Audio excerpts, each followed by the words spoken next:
ഏതായാലും ഇന്ന ദിവസം മദ്യപിച്ചിട്ടില്ല. എൻ്റെ പേര് ഷിബു. ഹായ് ഷിബു ചേട്ടാ. ഹായ് ഷിബുചേട്ടൻ, കാനഡ. ഹായ് ഹായ് ഷിബു ചേട്ടാ ഹായ്. ഷിബു ചേട്ടോ ചേട്ടടുങ്ങ ഹായ് ഹായ്. എനിക്ക് എനിക്ക് സത്യത്തിൽ 1 മണിക്കൂറായിട്ട് ചിരിയോട് ചിരിയാണ്. ഞാൻ ഓരോ മെസ്സേജ് കാണുമ്പോഴും ചിരിച്ചോണ്ടിരിക്കുക. അലൻ സാറൊക്കെ ഇപ്പൊ തുടങ്ങും എന്നൊക്കെ ഭയങ്കര ഹൈപ്പ് കൊടുത്ത് അവസാനം എന്താവും അറിയത്തില്ല. ഏതായാലും ഞാൻ ഷെയർ ചെയ്യാൻ തുടങ്ങുകയാണ്. സത്യത്തില് ആൽക്കോളിക്സ് അനോണിമസില് നമ്മൾ നമ്മുടെ ജീവിതത്തിന്റെ അനുഭവങ്ങളാണ് പറയുക. അത് ചില ആളുകൾ കൂടുതൽ നന്നായിട്ട് പറയും. അവർക്കത് പറയാനുള്ള ഒരു പ്രത്യേക കഴിവുണ്ട്. ചിലര് അങ്ങനെ നന്നായിട്ടൊന്നും പറയില്ല, പക്ഷെ കൂടുതൽ പ്രവർത്തിക്കും. അങ്ങനെ പല രീതിയിലാണ് ആൽക്കോളിക്സ് അനോണിമസിൽ അംഗങ്ങളുള്ളത്. ഏതായാലും എനിക്കിപ്പോ ഇവിടെ ഇരിക്കുന്ന എല്ലാവരോടും ഒരു നന്ദി ആദ്യം പറയുകയാണ്. കാരണം 15 പേരും എനിക്ക് പ്രിയപ്പെട്ടവരാണ്, എന്നെ അറിയാവുന്നവരാണ്, പേഴ്സണലായിട്ട് എല്ലാ ദിവസവും തന്നെ ബന്ധപ്പെടുന്നവരാണ്. അനീഷ് അരുൺ കൃഷ്ണൻ പുതിയ ആളാണ്, അദ്ദേഹത്തിന് മാത്രമാണ് അത്ര പരിചയമില്ലാത്തുള്ളൂ. എന്നാലും ബാക്കി അദ്ദേഹം 1 മുതൽ നമ്മുടെ പരിചയക്കാരനായി. ഈ ബിഗ് ബുക്കില് ഞാനൊന്നും എഴുതി വെക്കുക അങ്ങനെയൊന്നും ചെയ്തിട്ടില്ല, പക്ഷെ ഞാനെങ്കിൽ എൻ്റെ മനസ്സിൽ പോപ്പപ്പ് ചെയ്ത് വരുന്നത് പറയാൻ ബിഗ് ബുക്കിലൊരു കാര്യം പറയുന്നുണ്ട്. എന്തായിരിക്കണം നമ്മുടെ ഷെയറിങ് എന്നുള്ളതിന് ഹൗ ഇറ്റ് വർക്ക്സിൽ ഇതെങ്ങനെ പ്രവർത്തിക്കുന്നു എന്ന് ആദ്യത്തെ പാരഗ്രാഫിൽ തന്നെ പറയുന്നുണ്ട്. അതായത് നമ്മൾ എന്തായിരുന്നു, ഇപ്പോൾ എങ്ങനെയുള്ളവരാണ്, ഇനി നമ്മുടെ പ്രതീക്ഷ. അങ്ങനെ 3 രീതിയിലാണ് ഷെയർ ചെയ്യേണ്ടത്, അല്ലെങ്കിൽ അനുഭവങ്ങൾ പങ്കുവെക്കേണ്ടത് എന്ന് പറയാറുണ്ട്. അപ്പൊ അതുകൊണ്ട് തന്നെ ഞങ്ങൾ എങ്ങനെയുള്ളവരായിരുന്നു, അല്ലെങ്കിൽ ഷിബു എങ്ങനെയുള്ളവനായിരുന്നു എന്നുള്ള ആ ഭാഗം പറയുമ്പോൾ ചെറുപ്പം മുതലുള്ള എൻ്റെ കാര്യങ്ങൾ സംസാരിക്കേണ്ടി വരും, സ്വാഭാവികമാണല്ലോ. അപ്പോൾ ഞാൻ എല്ലാവർക്കും അറിയാവുന്ന പോലെ കോതമംഗലാണ് എൻ്റെ നാട്. അപ്പോൾ ഞാനൊരു മോനാണ്, എനിക്ക് 2 പെങ്ങന്മാരാണ്. അപ്പോൾ അവരൊക്കെ നന്നായി പഠിക്കുമായിരുന്നു. ഞാനും അവരോടൊപ്പം നിന്നുകൊണ്ട് നന്നായിട്ട് പഠിച്ചു എന്നല്ലാതെ ബ്രില്യൻ്റ് ആയിട്ട് പഠിച്ചൊന്നുമില്ല. ഞാൻ ഓർക്കുന്നുണ്ട്, എൻ്റെ കൂട്ടുകാരിൽ പലരും ഈ ബ്രില്യൻ്റ് പിള്ളേരായിരുന്നില്ല. സ്കൂൾ അധ്യാപകരുടെ മക്കളൊക്കെ ഞങ്ങളുടെ ക്ലാസ്സിലുണ്ടെങ്കിലും ഞാൻ അവരുടെ കൂടെ അല്ല കൂട്ടുകൂടാൻ ശ്രമിച്ചത്. ഞാൻ കൂട്ടുകൂടാൻ ശ്രമിച്ച എപ്പോഴും ഏറ്റവും മോശം ആളുകളുടെ കൂടെയും ഏറ്റവും പുറകില് ബെഞ്ചിലിരിക്കുന്നവരുടെയും കൂടെയൊക്കെയാണ് ഞാൻ പലപ്പോഴും ശ്രമിച്ചിട്ടുള്ളത്. ബാക്കിയുള്ള ആക്ടിവിറ്റീസ് ഒക്കെ എങ്ങനെ കലാപരമായിട്ടുള്ള നാടകം, പിന്നെ അത് ഞങ്ങളുടെ ഇപ്പോൾ സ്കൂളിൽ മാത്രമല്ല, ഞങ്ങളുടെ പഞ്ചായത്തിലുള്ള നാടകം ക്ലബ്ബുകൾ, വൈകുന്നേരം സ്കൂൾ വിട്ട് വന്നു കഴിഞ്ഞാൽ പുഴയിലെടുത്ത് കൂട്ടുകൂടി ചാടുക, അല്ലെങ്കിൽ ചെറിയ ക്ലബ്ബ് നാടകങ്ങൾ അവതരിപ്പിക്കുക, വാർഷികങ്ങൾ, അങ്ങനെ പല പല പരിപാടികൾ. അന്നൊക്കെ ഇഷ്ടംപോലെ പ്രോഗ്രാമുകൾ ഉണ്ടായിരുന്നു ക്ലബ്ബായിട്ടും. ഒരു പരിപാടിയിൽ ഇങ്ങനെ സംഘടിപ്പിക്കും, പിന്നെ ഇങ്ങനെ വൈസ്മെൻസ് ക്ലബ്ബ്, അങ്ങനെ കുറേ പരിപാടികളുണ്ട്. അപ്പൊ എല്ലായിടത്തും തല വെച്ച് കൊടുക്കും. ഒന്നുമില്ലെങ്കിൽ ഫാൻസി ഡ്രസ്സിനാണെങ്കിലും പോയിരിക്കും. കാരണം അതെന്തുകൊണ്ടാണ് അങ്ങനെ നമ്മൾ അവിടെ പോയതെന്ന് കഴിയുമ്പോൾ, ഈ വീട്ടില് അപ്പം നല്ല കുടിയായിരുന്നു. പിന്നെ ജോലി ഉണ്ടായിരുന്നു, അമ്മയ്ക്കും ജോലി ഉണ്ടായിരുന്നു. അപ്പോൾ കിട്ടണ പൈസയുടെ മിക്ക പങ്കും അപ്പം ചാരായ ഷാപ്പിലാണ്. അന്ന് ചാരായ ഷാപ്പുള്ള സമയം. അപ്പൊ ഞങ്ങളുടെ വീടിന്റെ അവിടുന്ന് ബസ് സ്റ്റാൻഡ് വരെ എണ്ണി നോക്കുവാണെങ്കിൽ കുറഞ്ഞൊരു 10 ചാരായ ഷാപ്പ് കിട്ടുന്നത്. അതായത് ഒരു 3-4 കിലോമീറ്റർ ചുറ്റളവില് ഒരു 10 റോഡരികിലുള്ളതാണ് പറഞ്ഞു. ഉള്ളിലേക്ക് വരെ പിന്നെയും വേറെ ഉണ്ട്. അപ്പം ഈ സ്കൂളൊക്കെ വിട്ട് വരുമ്പോ അമ്മ പറയും, അപ്പച്ചനെ കണ്ടില്ലോടാ, അപ്പച്ചൻ വന്നില്ലോടാ എന്നൊക്കെ പറയും. അപ്പച്ചൻ നീ എവിടെയെങ്കിലും കണ്ടായിരുന്നോ എന്ന് ചോദിക്കും.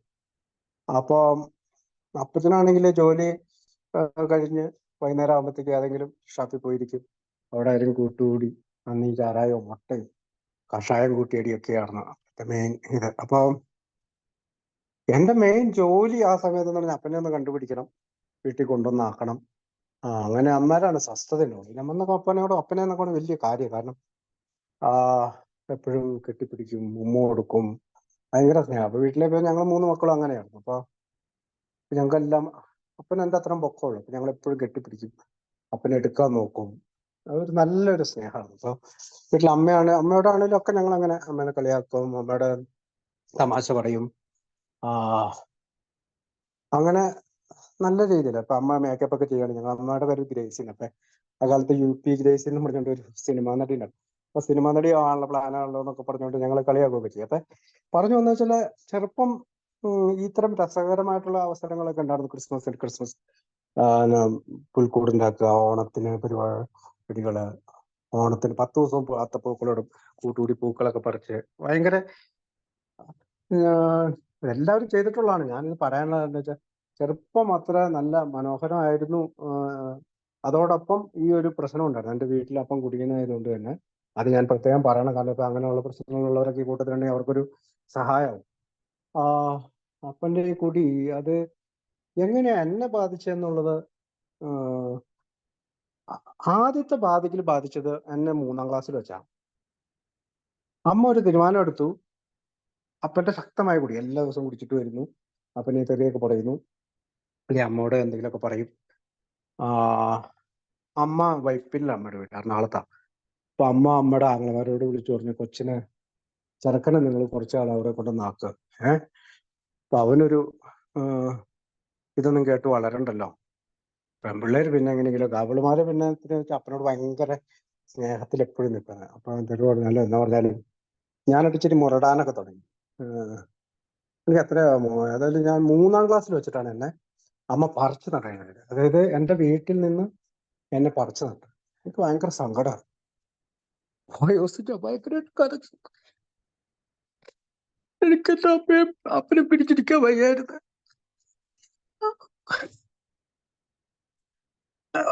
കരയാത്ത ദിവസങ്ങളുണ്ടായിരുന്നില്ല. ഞാൻ എന്നെ വൈപ്പില് അവിടെ സ്കൂളിൽ കൊണ്ടാക്കി. 1ലും 2ലും ഒക്കെ നന്നായിട്ടൊക്കെ പഠിക്കുമായിരുന്നു ഞാൻ. അങ്ങനെ 3ല് ഞാൻ അവിടെ പോയി. എനിക്ക് സ്കൂളിൽ പോകാൻ പറ്റുന്നുണ്ടായില്ല. ഞാനെന്നും കരയും, അപ്പനെ കാണണം, അമ്മേനെ കാണണം എന്നൊക്കെ.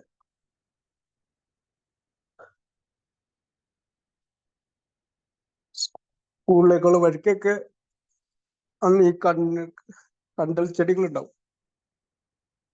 അവിടെയൊക്കെ എൻ്റെ കൂടെ ഒരു കൂട്ടുകാരനുണ്ട്, കുതിര എന്ന് പറയും.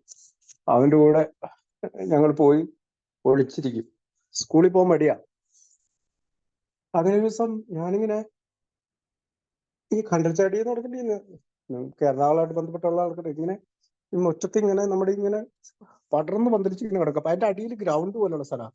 നമുക്ക് ഉള്ളിൽ കയറിയിരുന്ന ആരും അറിയത്തില്ല. അപ്പൊ എനിക്ക് സഞ്ജയിക എന്ന് പറഞ്ഞ സ്ഥലത്ത് പൈസ ഇടാനായിട്ട് അങ്കിളുമാർ പൈസയൊക്കെ തരും. അവര് ജോലിക്കൊക്കെ പോയിട്ട് വരുമ്പോഴത്തേക്കും എല്ലാ ആഴ്ചയിലും പൈസ തരും. എൻ്റെ അപ്പാപ്പനും അമ്മമ്മയ്ക്ക് ഭയങ്കര കാര്യമാണ്. അവരെല്ലാം കൊച്ചിന് പൈസ കൊടുക്കടാന്ന് പറയും. പക്ഷെ സഞ്ജയികയിലിടാനായിട്ട് പകരം ഞാനതിന് മിഠായി മേടിച്ചിട്ട് ഈ കാടിന്റെ അടിയിൽ പോവും. എൻ്റെ കൂട്ടുകാരൻ്റെ പേര് കുതിര എന്നാണ്. കുതിരയും ഞാനും കൂടിയാണ് കൂട്ട്. കുറെ ദിവസം അങ്ങനെ പോകാതെ. പിന്നെ കരച്ചിലാണ് എല്ലാ ദിവസവും. അപ്പനെ കാണാൻ ബഹളാണ്. ഇടയ്ക്ക് അപ്പയും അമ്മയൊക്കെ എന്നെ കാണാൻ വരും. അപ്പം കാണാൻ വന്നിട്ട് ഈ അപ്പന്റെ ഷർട്ട് ഇങ്ങനെ അഴിച്ചിടും. അപ്പൊ ഞാൻ പറയും, അപ്പം പോകരുത്, പോകാൻ വിടത്തില്ലെന്ന് പറയും. അപ്പൊ അപ്പൻ എന്നാ ചെയ്തത്, അപ്പൻ ഷർട്ട് ഊരി അവിടെ ഇട്ടിട്ട് അങ്കിളുമാരുടെ ഷർട്ട് ഇട്ടിട്ട് ഓടും. അപ്പോ ഞാന് ഒരുപാട് അപ്പനിങ്ങനെ തടഞ്ഞൊക്കെ വയ്ക്കും, ഇങ്ങനെ പോകല്ലെന്നൊക്കെ പറഞ്ഞു. പക്ഷെ അപ്പനും അമ്മയും എന്നെ ഇട്ടിച്ച് പോവും. പക്ഷെ അപ്പാപ്പനും അമ്മാമ്മയും എന്നെ സ്വർഗം പോലെ എല്ലാ കാര്യങ്ങളും, അതായത് വൈകുന്നേരം രാവിലെ എന്നെ ആന്റി കുളിപ്പിക്കും. അച്ചാച്ചന്മാരെ എന്നെ ഞങ്ങൾ ഫുട്ബോളൊക്കെ കളിക്കും. മേക്കപ്പ് നല്ല പൗഡറൊക്കെ ഇടിയിച്ച്, അന്നേക്ക് വള്ളി നിക്കർ പോലുള്ള ഒരു നിക്കറുണ്ട്, ഈ തോളത്തേക്കൂടെ ഇങ്ങനെ ക്രോസ് ചെയ്തൊരു വള്ളിയൊക്കെ ഉണ്ട്. അപ്പൊ നിക്കറ് ഊരി പോകാതിരിക്കാൻ വേണ്ടി അതൊക്കെ ഇട്ടിട്ട് ഞങ്ങൾ ക്രിക്കറ്റ് കളിക്കും. അങ്ങനെ പല പല കളികളൊക്കെ കളിക്കും. അങ്ങനെ ഞങ്ങൾ ബഹളം കൂട്ടി. ഇങ്ങനെ ടീച്ചർമാർ പ്രശ്നമായി. കാരണം ഡെയിലി ക്ലാസ്സിൽ വരുന്നില്ലല്ലോ. കുറച്ചൊക്കെ ദിവസങ്ങൾ പോവും. ഒരു ദിവസം എങ്ങനെ എന്നെ പിടിച്ചെന്നുള്ളതാണ് ഞാൻ പറയുന്നത്. അപ്പൊ എങ്ങനെ പിടിച്ചെന്ന് വെച്ചാല്, ഒരു ദിവസം ഈ ആന്റി ഇങ്ങനെ കണ്ടൽ ചെടിയിൽ ഇങ്ങനെ ഈ തുണി ഇങ്ങനെ കല്ലയിലിട്ട് അലക്കിയിട്ട്, ഈ വാഷിംഗ് മെഷീനൊന്നും ഇല്ല, കറണ്ടും ഇല്ലാന്ന് എനിക്ക് ആ കാലത്തൊന്നും. അലക്കിയിട്ട് ഇവരിങ്ങനെ വിരിച്ചിടും. അപ്പൊ ഈ ആന്റി ഇങ്ങനെ വിരിച്ചിടയ്ക്ക് എന്റെ മേത്ത് കയറി ചവിട്ടും. ആന്റി എന്റെ അമ്മൂന്നും പറഞ്ഞിട്ട് ആന്റി ഒരു ഒറ്റ ഓട്ടം ഓടി. അങ്ങനെയാണ് ഞാൻ പിടിക്കപ്പെടുന്നത്. പിന്നീട് അവിടെയുള്ള എന്റെ സ്കൂളിലേക്ക് പോകണമെങ്കിൽ എന്റെ റിലേറ്റീവ്സ് ഒക്കെ ഉണ്ട്. അമ്മയുടെ ഒരു അനിയത്തിനെ കല്യാണം കഴിച്ചിട്ടുണ്ട്. പിന്നെ എന്റെ അങ്കിൾമാരൊക്കെ ഉണ്ട്. അവിടെ പോണ വഴിക്കൊക്കെ വീട്. അപ്പൊ ഞാനിങ്ങനെ നിരങ്ങിയേ പോവുള്ളൂ. സ്കൂളിൽ ഒരു വീട്ടിൽ കയറും, അവിടെ ചെന്ന് ചായ കുടിക്കും. അപ്പൊ അവര് ചായയും കടിയും തരും. എന്നെ ഭയങ്കര കാര്യമാണ്. എല്ലാവരും ഭയങ്കരമായിട്ട് കോതംകുളത്ത് അവിടെ വന്ന് നിൽക്കണോണ്ട് ഇങ്ങനെ ഭയങ്കര കാര്യമായിട്ട് നിൽക്കുന്നത്. അപ്പൊ ഉച്ചയ്ക്ക് ചോറുണ്ണാനൊക്കെ ആയിട്ടാണെങ്കിലും മീൻകറിയൊക്കെ കൂട്ടി 2-3 കൂട്ടം കറിയൊക്കെ കൂട്ടി ആന്റിമാര് വിളിക്കും, നീ ഇന്നും കൂടി ഉച്ചയ്ക്ക് വന്നോട്ടോടാന്നൊക്കെ പറഞ്ഞ് രാവിലെ വിടുള്ളൂ. പക്ഷെ ഞാൻ ഇങ്ങനത്തെ ഒരു അവസ്ഥയിലായിരുന്നു ഞാൻ. എനിക്കറിയില്ല അത് എന്തുകൊണ്ടാന്നുള്ളത്. പക്ഷെ ഞാൻ അപ്പനെ കാണണം അമ്മനെ കാണണം എന്നുള്ള ഒരു ഇതുകൊണ്ടായിരിക്കും. ഏതായാലും ലോങ് സ്റ്റോറി ഷോർട്ട് ആക്കിയിട്ട് പറയുകയാണെങ്കിൽ ഈ പറഞ്ഞ പോലെ അന്നും അച്ചാച്ചൻ പിടിച്ച് മൂത്ത അച്ചാച്ചൻ എന്നെ തല്ലി.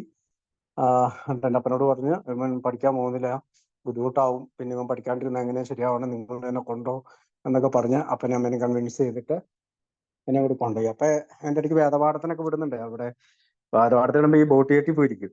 ബോട്ടിയേറ്റി പോയിരുന്നിട്ട് മിഠായി മേടിച്ച്, എനിക്ക് ചെറിയ ചെറിയ മിഠായികൾ കിട്ടുമല്ലോ, അതൊക്കെ മേടിച്ച് നിന്നിട്ട് ഇരിക്കുകയൊക്കെ ചെയ്യണം. അപ്പൊ അവിടെ നിന്ന് പെട്ടെന്ന് തന്നെ വീട്ടിലെത്തിച്ച് കഴിഞ്ഞു. പിന്നെ സ്കൂളിൽ ഞാൻ പോയി. പിന്നെ ഞാൻ ശ്രദ്ധിച്ചത് വീട്ടിൽ ഞാൻ നല്ല പിള്ളേ എന്ന് വെച്ചാൽ എനിക്ക് ഉള്ളി പേടിയായി. ഇനി എന്നെ തിരിച്ചു കൊണ്ടാക്കും എന്നൊക്കെ പേടിച്ചിട്ട് ഞാൻ എപ്പോഴും പെരയ്ക്കാൻ തുടയ്ക്കും, വീട് കഴുകും. ഞാൻ പുത്തനച്ച് പരപ്പടം തുടയ്ക്കും തുടച്ചോട്ടെ, കംപ്ലീറ്റ് ക്ലീനിങ്, എപ്പോൾ നോക്കിയാലും ക്ലീനിങ്ങും. എൻ്റെ ഉള്ളിൽ പേടി തട്ടി, എന്നെ ഇനി അങ്ങോട്ട് കൊണ്ടേ ആക്കുമോ എന്നുള്ളൊരു പേടി. ഏതായാലും അവിടെ മുതലാണ് പിന്നീട് ഞാനിങ്ങനെ കൂട്ടുകൂടാൻ തുടങ്ങിയത്. 4-ലും 5-ലും 6-ലൊക്കെ പഠിക്കുമ്പോൾ എൻ്റെ വളരെ വളരെ എന്ന് വെച്ചാൽ നമ്മൾ വേറെ ഒന്നും ഇല്ലെന്ന് ഇപ്പൊ അടുത്ത ഗേൾസ് സ്കൂളുണ്ട്, അവിടെ ഏതെങ്കിലും പെണ്ണിന് ലൈൻ അടിക്കും. അപ്പൊ അവർക്ക് ലെറ്റർ കൊണ്ട് കൊടുക്കണം. അപ്പൊ ഞങ്ങൾ സ്കൂൾ വിട്ടിട്ട് എല്ലാവരും കൂടി ഒരു വട്ടം കൂടി ഇരുന്ന് ലെറ്റർ എഴുതും, കൊണ്ടു കൊടുക്കും. അത് ചിലപ്പോൾ സ്കൂളിലേക്കൊക്കെ അയക്കുകയൊക്കെ ചെയ്യണം. അപ്പൊ നമ്മുടെ പ്രതീക്ഷ അവരുടെയൊക്കെ ഈ കന്യാസ്ത്രീമാരാകുമ്പോൾ കൊടുക്കൊന്നുമില്ല. പിന്നീടാണ് നമുക്കറിയാവുന്നത് അത് കൊടുക്കത്തൊന്നുമില്ലെന്ന്. നമ്മുടെ വിചാരം അവൾക്ക് അത് കിട്ടിയിട്ടുണ്ട്, അവളത് വായിച്ചിട്ടുണ്ട്. പിറ്റേ ദിവസം പള്ളിയിൽ നല്ല പൗഡറൊക്കെ ഇട്ട് ഷേവൊക്കെ ചെയ്ത് ഇൻസേർട്ടൊക്കെ ചെയ്ത് നമ്മളവിടെ പോയി ഒരു കാമുകനെ പോലെയൊക്കെ പോയി നിൽക്കുകയൊക്കെ ചെയ്യും. പക്ഷെ സംഗതി കഷ്ടം അവിടെ കിട്ടിയിട്ടില്ല എന്നുള്ളത് പിന്നീടൊക്കെയാണ് നോക്കണം. ഏതായാലും അത്തരം കുറെ കാര്യങ്ങൾ. പിന്നെ ഈ പറഞ്ഞ പോലെ നാടകം, പിന്നെ കഥകൾ എഴുതുമായിരുന്നു. നാടകം 2 സംവിധാനം ചെയ്ത് എൻ്റെ സ്കൂളിൽ തന്നെ ഏറ്റവും ബെസ്റ്റ് ആക്ടറായി ഞാൻ. 8ാം ക്ലാസ്സിൽ വെച്ചിട്ട് ഞാൻ സ്റ്റേജിൽ അവതരിപ്പിച്ച ഒരു നാടകം കള്ളുടിയായിട്ട് കള്ളുടിച്ചിട്ട് ഒരപ്പൻ മകനെ ഉപേക്ഷിക്കുന്നതും ആ മകൻ കരയുന്നതും ഒക്കെ കണ്ട്, അപ്പൊ എൻ്റെ അമ്മയൊക്കെ ആ നാടകം കണ്ട് ഭയങ്കരമായിട്ട് കരയും. എൻ്റെ നാട്ടിലുള്ള 1-2 പേര് എന്നോട് നിന്റെ ജീവിതമായിട്ട് നല്ല റിലേറ്റബിൾ ആണല്ലോ എന്നൊക്കെ പറയുകയൊക്കെ ചെയ്യുന്നുണ്ട്. അതിനുശേഷം ഇതൊക്കെ പറഞ്ഞു വരുമ്പോഴും അപ്പനും അമ്മയും ഏറ്റവും നന്നായിട്ട് നോക്കാനാണ് അവര് ശ്രമിച്ചിട്ടുള്ളത്. വീട്ടിൽ ഫുഡിനോ അങ്ങനെയുള്ള കാര്യങ്ങൾക്കൊന്നും മറ്റുള്ള പിള്ളേരുടെ അത്ര ബുദ്ധിമുട്ടൊന്നും വീട്ടിലുണ്ടാകുന്നില്ല. അപ്പൊ നമ്മളൊരു 5-6 വീട് ചുറ്റുപാട് എടുക്കുകയാണെങ്കിൽ ഏറ്റവും നല്ല ജീവിതം ഉണ്ടാകണമെന്ന് നമുക്ക് തന്നെയാണ് നമ്മൾ ചിന്തിക്കേണ്ടി വരും. നോക്കുമ്പോൾ പൈസ എപ്പോഴാണ് പൈസ ഉണ്ടാവും, അതുപോലെ തന്നെ വസ്ത്രം, ബുദ്ധിമുട്ടുകൾ അങ്ങനെ കാര്യമായിട്ടുണ്ടായില്ല. എന്ന് വെച്ചാൽ അന്നത്തെ കാലത്തിന്റെ ഒരു ബുദ്ധിമുട്ട്, ആ കാലത്തൊക്കെ ഉള്ള ബുദ്ധിമുട്ടുകളൊക്കെ ഞങ്ങൾക്ക് ഉണ്ടതാണ്. പിന്നെ അന്നൊക്കെ അയൽവക്കമായിട്ട് നല്ല സ്നേഹമല്ലേ, ഹിന്ദുക്കളുടെ വീട്ടിൽ പോകും, മുസ്ലിങ്ങളാണെങ്കിൽ മുസ്ലിങ്ങളുടെ വീട്ടിൽ പോകും, ബക്രീദിന് അങ്ങോട്ട് പോകും, ക്രിസ്മസിന് ഇങ്ങോട്ട് വരും, ഓണത്തിന് ഹിന്ദുക്കളുടെ വീട്ടിൽ കൂടും. നല്ല രസമായിരുന്നു അതൊക്കെ. അപ്പോ അത് കഴിഞ്ഞ് സ്കൂളില് ഞാൻ പറഞ്ഞ പോലെ ഈ ക്രാഫ്റ്റ് അങ്ങനത്തെ പരിപാടി, ബുക്കുകൾ ഉണ്ടാക്കാൻ പോകും. അപ്പൊ ചെറിയ വരുമാനമുണ്ട്. അപ്പോഴൊക്കെ സ്വന്തം കാലിൽ നിൽക്കണമെന്നൊക്കെ എന്തൊക്കെയോ പ്ലാൻ ഉണ്ട്. ഞാൻ ഓർക്കുന്നുണ്ട് എൻ്റെ വീടിൻ്റെ അടുത്ത് ഒരു വലിയ പാലം പണിതു കഴിഞ്ഞപ്പോൾ ഞങ്ങള് കൂട്ടുകാരെല്ലാം കൂടി സിമെന്റ് ഇറക്കിക്കോളാൻ തുടങ്ങി. അപ്പൊ അന്നേ കൊണ്ട് എൻ്റെ 10ാം ക്ലാസ്സിലാണ് 10ാം ക്ലാസ്സാണോ ഡിഗ്രിയാണ്. ഏതായാലും അങ്ങനെ ഞങ്ങള് സിമെന്റ് ഒക്കെ ഒന്നിച്ച് ഇറക്കും, അതിനകത്തൊക്കെ പൈസയൊക്കെ മേടിക്കും. അപ്പൊ ഞാൻ പറഞ്ഞു വെച്ചാല് ചെറുപ്പം മുതലേ ഈ സ്വന്തം കാലിൽ നിൽക്കണമെന്നുള്ളൊരു ജാഗ്രത എൻ്റെ മനസ്സിലുണ്ടാകും. പിന്നെ ഇച്ചിരി കൂടി വലുതായപ്പോ എൻ്റെ പെങ്ങള് നേഴ്സിങ്ങിന് പോയി. അവൾ നന്നായിട്ട് പഠിക്കുന്നതായിരുന്നു. SSLCക്കൊക്കെ അവരുടെ കൂടെ ഇരുന്നുകൊണ്ട് എനിക്ക് അത്യാവശ്യം മാർക്ക് കിട്ടി പാസ്സായി. എൻ്റെ ഓർമ്മ ശരിയാണെങ്കിൽ 295 മാർക്ക് എനിക്ക് കിട്ടിയെന്ന് എനിക്ക് തോന്നുന്നു. ഫസ്റ്റ് ക്ലാസ് ഉണ്ടായിരുന്നില്ല, 316 ഫസ്റ്റ് ക്ലാസ്. അത് കഴിഞ്ഞിട്ട് പെങ്ങന്മാര് നന്നായിട്ട് പഠിച്ച് അവര് ഏറ്റവും ഇളയ പെങ്ങൾ ഇപ്പൊ UK പെങ്ങള് LF നഴ്സിങ്ങിന് പോയി. അത് കഴിഞ്ഞ് അവിടെ നിന്ന് അവള് മാൽദ്വീപ്സിലേക്ക് പോയി. ഞാന് പ്രീ ഡിഗ്രി നന്നായിട്ട് പഠിക്കാൻ ശ്രമിച്ചു. ഒന്നാമത്തെ കാര്യം എൻ്റെ കൂടെ ഒരുപാട് എൻ്റെ അപ്പൻ്റെ പപ്പാന്ന് ഞങ്ങളൊരു അപ്പൻ്റെ കസിനാണ്. അപ്പൊ ആ പുള്ളിക്കാരത്തെ അവിടെ പഠിപ്പിക്കുന്നുണ്ട് കോളേജിൽ. അപ്പൊ പുള്ളിക്കാരത്തെ എന്നോട് ആദ്യത്തെ ദിവസം വന്നിട്ട് പുള്ളിക്കാരത്തെ ക്ലാസ്സിൽ വന്നിട്ട് പറഞ്ഞു, ഷിബു പ്രീ ഡിഗ്രിക്ക് അലമ്പരുത്, പ്രീ ഡിഗ്രി അലമ്പി കഴിഞ്ഞാൽ 2 വർഷമുള്ളൂ, നിന്റെ ജീവിതം പാഴാവും, അപ്പൊ ഡിഗ്രിക്ക് വേണ്ടി ഞാൻ അലമ്പിക്കോളാൻ പറഞ്ഞു. ഏതായാലും പ്രീ ഡിഗ്രി ആയതുകൊണ്ട് 2 വർഷം ഞാൻ നന്നായിട്ട് പഠിച്ച് നന്നായിട്ട് വെച്ചാൽ ഒരുവിധം പഠിച്ച് ഏതായാലും ഡിഗ്രിക്ക് കയറാനുള്ള മാർക്ക് കിട്ടി. ഞാൻ എല്ലായിടത്തും അപ്ലൈ ചെയ്തു. MA കോളേജിലൊന്നും കിട്ടിയില്ല. പിന്നെ എനിക്ക് കിട്ടിയത് നിർമ്മല കോളേജിലാണ്. അപ്പൊ നിർമ്മല കോളേജിൽ ഞാൻ പോയി. നിർമ്മല കോളേജിൽ നിന്ന് പറയുമ്പോൾ എൻ്റെ വീട്ടിൽ നിന്ന് 10 കിലോമീറ്റർ ആകില്ല. ഇതിൻ്റെ ഇടയിൽ ഞാൻ 1-2 പരിപാടികളൊക്കെ ചെയ്യുന്നുണ്ട്. അന്നൊരു ഇൻഷുറൻസിന്റെ ഏജൻസി തുടങ്ങുന്നുണ്ട്. ഞാനപ്പോ എനിക്ക് വൈപ്പിൻ റിലേറ്റഡ് ആയതുകൊണ്ട് വൈപ്പിലെ ആളുകളെയൊക്കെ അതിനകത്ത് ചേർക്കുന്നുണ്ട്. കുറെ സബ് ഏജന്റുകളും എന്തൊക്കെയോ ചെയ്ത് ഞാൻ 1-2 വർഷം. അത് എന്നാ വെച്ചാൽ അതിനകത്ത് ഒരു ഗുണമെന്ന് വെച്ചാൽ അടുപ്പം വസ്ത്രം ധരിക്കാം, ഒരു പെട്ടിയും തൂക്കി പിടിച്ച് നടക്കാം, പിന്നെ ഫുഡും കഴിക്കാം. എനിക്ക് ആകെ കിട്ടിയ ഒരു മെച്ചം അതാ. പക്ഷെ ഒരു പേഴ്സണാലിറ്റി ഡെവലപ്മെന്റ് എന്ന് പറഞ്ഞൊരു സംഗതി അവിടെ സംഭവിച്ചു. കാരണം ആ ഇൻഷുറൻസിന്റെ ക്ലാസ്സിലെല്ലാം മറ്റുള്ളവരോട് എങ്ങനെ സംസാരിക്കണം, മറ്റുള്ളവരോട് എങ്ങനെ നന്നായി സംസാരിക്കാം, മറ്റുള്ളവരെ കൊണ്ട്, കാരണം ഈ ഇൻഷുറൻസ് എന്ന് പറയുന്നത് എല്ലാം വാചകടിയിൽ നിന്ന് കിട്ടുന്നതാണല്ലോ. അപ്പൊ ഈ വാചകടിക്കേണ്ട എങ്ങനെയാന്ന് അവർ നന്നായിട്ട് പഠിപ്പിക്കും. പിന്നെ ഭയങ്കര മോട്ടിവേഷൻ ആയിരിക്കും. കണ്ടോ, ആ സാറ് കാറിൽ വരുന്നു, ഈ സാറ് BMW വരുന്നു, നിങ്ങൾക്ക് ഈ പെണ്ണുങ്ങളൊക്കെ ഇരിക്കണേ, പെണ്ണുങ്ങളൊക്കെ കാറിന്, ആ കാലത്തൊക്കെ പെണ്ണുങ്ങൾ കാർ ഓടിച്ചു തുടങ്ങിയാണ്. പെണ്ണുങ്ങൾ കാർ ഓടിച്ചു വരുന്നത് കണ്ടില്ലേ, നാണാവില്ലേ, നമ്മള് ആണുങ്ങളല്ലേ എന്നൊക്കെ ചോദിച്ചുകൊണ്ട് അങ്ങനത്തെ ഭയങ്കര മോട്ടിവേഷൻ, പിടിച്ച് കുലുക്കുള്ള മോട്ടിവേഷൻ. അപ്പൊ അത് പറഞ്ഞു വന്ന ഞാൻ അതുകൊണ്ടാണ്. അതായത് പേഴ്സണാലിറ്റി ഡെവലപ്മെന്റിന് എന്നെ ഒരുവിധം അതൊക്കെ അത്തരം ക്ലാസ്സുകളും അതിൽ പ്രവർത്തിച്ചു തന്നെ സഹായിച്ചിട്ടുണ്ട്. അത് കഴിഞ്ഞിട്ട് ഇൻഷുറൻസിന്റെ പരിപാടി, അത് കൂടാണ്ട് പിന്നെ ഞാനൊരു ആൽഫ അസോസിയേഷൻ എന്ന് പറഞ്ഞുകൊണ്ട് ബേസിലുണ്ട് നമ്മുടെ കുരിപ്പാലത്തിന്റെ അടുത്ത് ഒരു ഓഫീസൊക്കെ തുടങ്ങി. അതെന്ന് പറഞ്ഞൊരു ഏജൻസി, അതായത് നമ്മൾ ഈ സ്റ്റാർ ഹോട്ടലിലേക്കും ബാറുകള്, വലിയ സ്റ്റാർ ഹോട്ടല്, അവിടേക്ക് പ്ലേസ്മെന്റ് സർവീസ് ജോലിക്ക്. അപ്പൊ അന്ന് നിങ്ങളൊക്കെ കണ്ടിട്ടുണ്ടാവും ഈ പൊറോട്ട മേക്കർ, മറ്റേത് കുക്കർ, ആ കുക്കിംഗ്, മറ്റേത് ആളുകളെ ആവശ്യമുണ്ടെങ്കിലും ആൾക്കാർ ജോലി ആവശ്യമുണ്ടെങ്കിലും എന്നെ ബന്ധപ്പെടുക എന്നൊക്കെ പറഞ്ഞുകൊണ്ട് അന്ന് ഞാൻ മാത്രമല്ല, ഇഷ്ടംപോലെ ഏജൻസി ഉണ്ട്. അതുപോലെ ഒരു ഏജൻസി ഞാൻ സ്വന്തമായിട്ട് തുടങ്ങി.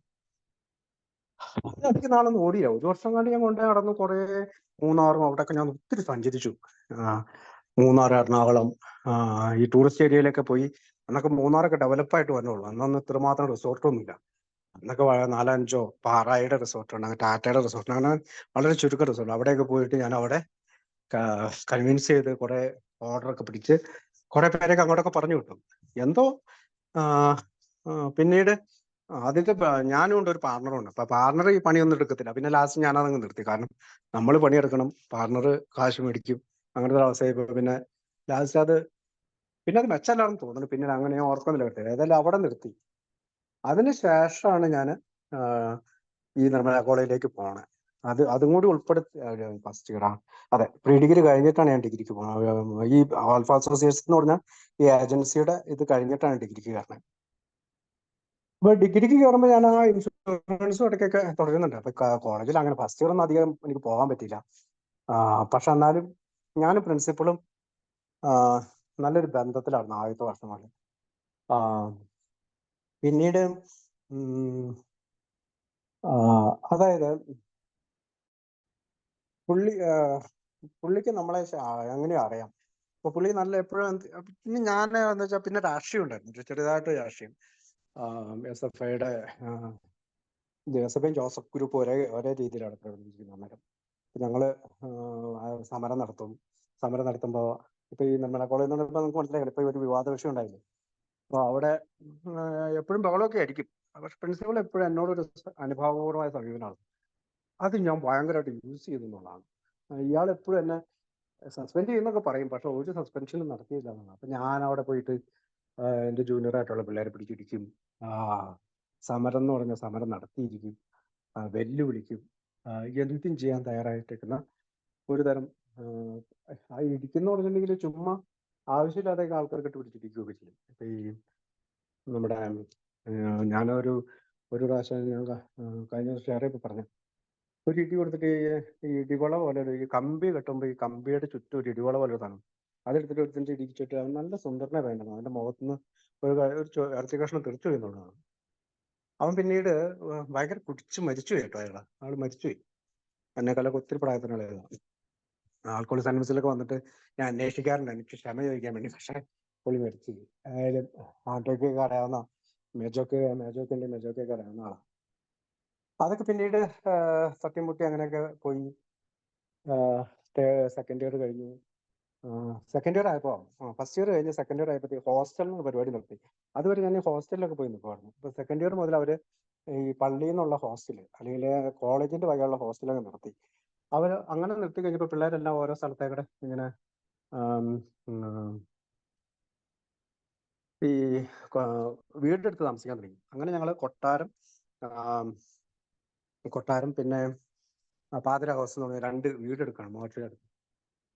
അത് റെന്റിന് വീടെടുക്കുന്നു.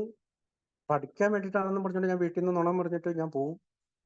പുസ്തകമൊക്കെ എടുത്തുകൊണ്ടൊക്കെ പോകും. അപ്പൊ അമ്മയും അപ്പനൊക്കെ നോക്കുമ്പോൾ 3 പുസ്തകമൊക്കെ കഷ്ടത്തിൽ വെച്ച് ഇൻസേർട്ടൊക്കെ ചെയ്ത് ബെൽറ്റൊക്കെ വായിച്ച് മുറുക്കി ഷൂ ഒക്കെ നൈസായിട്ട് പോളിഷൊക്കെ ചെയ്ത് ഷേവൊക്കെ ചെയ്ത് അയ്യോ അടുപ്പനായിട്ട് പഠിക്കാൻ പോണേന്ന് തോന്നുന്നു.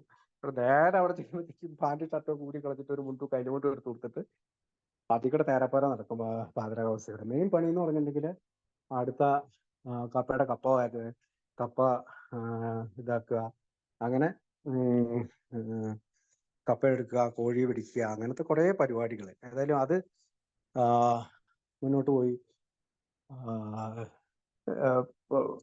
എല്ലാവരും നന്നായിട്ട് പഠിക്കുന്നുണ്ട്, ഞാൻ മാത്രം മോശമായിട്ട് പഠിച്ചു. ഏതായാലും ഡിഗ്രി അവിടെ കംപ്ലീറ്റ് ചെയ്ത് ഞാൻ പുറത്തിറങ്ങി. പുറത്തിറങ്ങിയെന്ന് വെച്ച് കഴിഞ്ഞാൽ ആ ദിവസങ്ങളിലെല്ലാം ആ ഏരിയയിൽ തന്നെ ഇഷ്ടംപോലെ കോഴികളുണ്ടാകുന്ന കോഴികൾ പിടിക്കലും. നമുക്ക് വേറൊരു സംഭവമുണ്ട്, ഈ കോഴി പിടിക്കുന്നത് ഭയങ്കര പ്രശ്നമാണ്. മറ്റുള്ള കളവ് പോലെയല്ല. കോഴി അവർ ഓമനിച്ച് വളർത്തുന്നതായതുകൊണ്ട് അവര് പിടിച്ച ഇടി ഉറപ്പാ, 100%. എഴുതി ഒപ്പിട്ട പോലെയാ. ഏതായാലും ഇടി കിട്ടാതെയൊക്കെ അവിടുന്ന് രക്ഷപ്പെട്ട് ഞാനിപ്പോ സമയം നോക്കുവാ, 3 മണിയായില്ലേ. അപ്പൊ നേരെ പ്രീ ഡിഗ്രി കഴിഞ്ഞു. ഡിഗ്രി കഴിഞ്ഞു. അപ്പൊ എൻ്റെ ഒരു കൂട്ടുകാരൻ പറഞ്ഞു അവിടെ ഒരു ബാറിൽ ജോലി തരാം. അവനൊരു 24 ബാറുണ്ട്. കേരളത്തിലെ മിക്ക ജില്ലയിലും അവന് ബാറുണ്ട്. അപ്പൊ അയാള് നല്ല കാശുകാരനാണ്. അപ്പൊ അവൻ എന്നോട് പറഞ്ഞു, നീ ഏതായാലും വീട്ടിൽ ചുമ്മിരിക്കണേ വാ.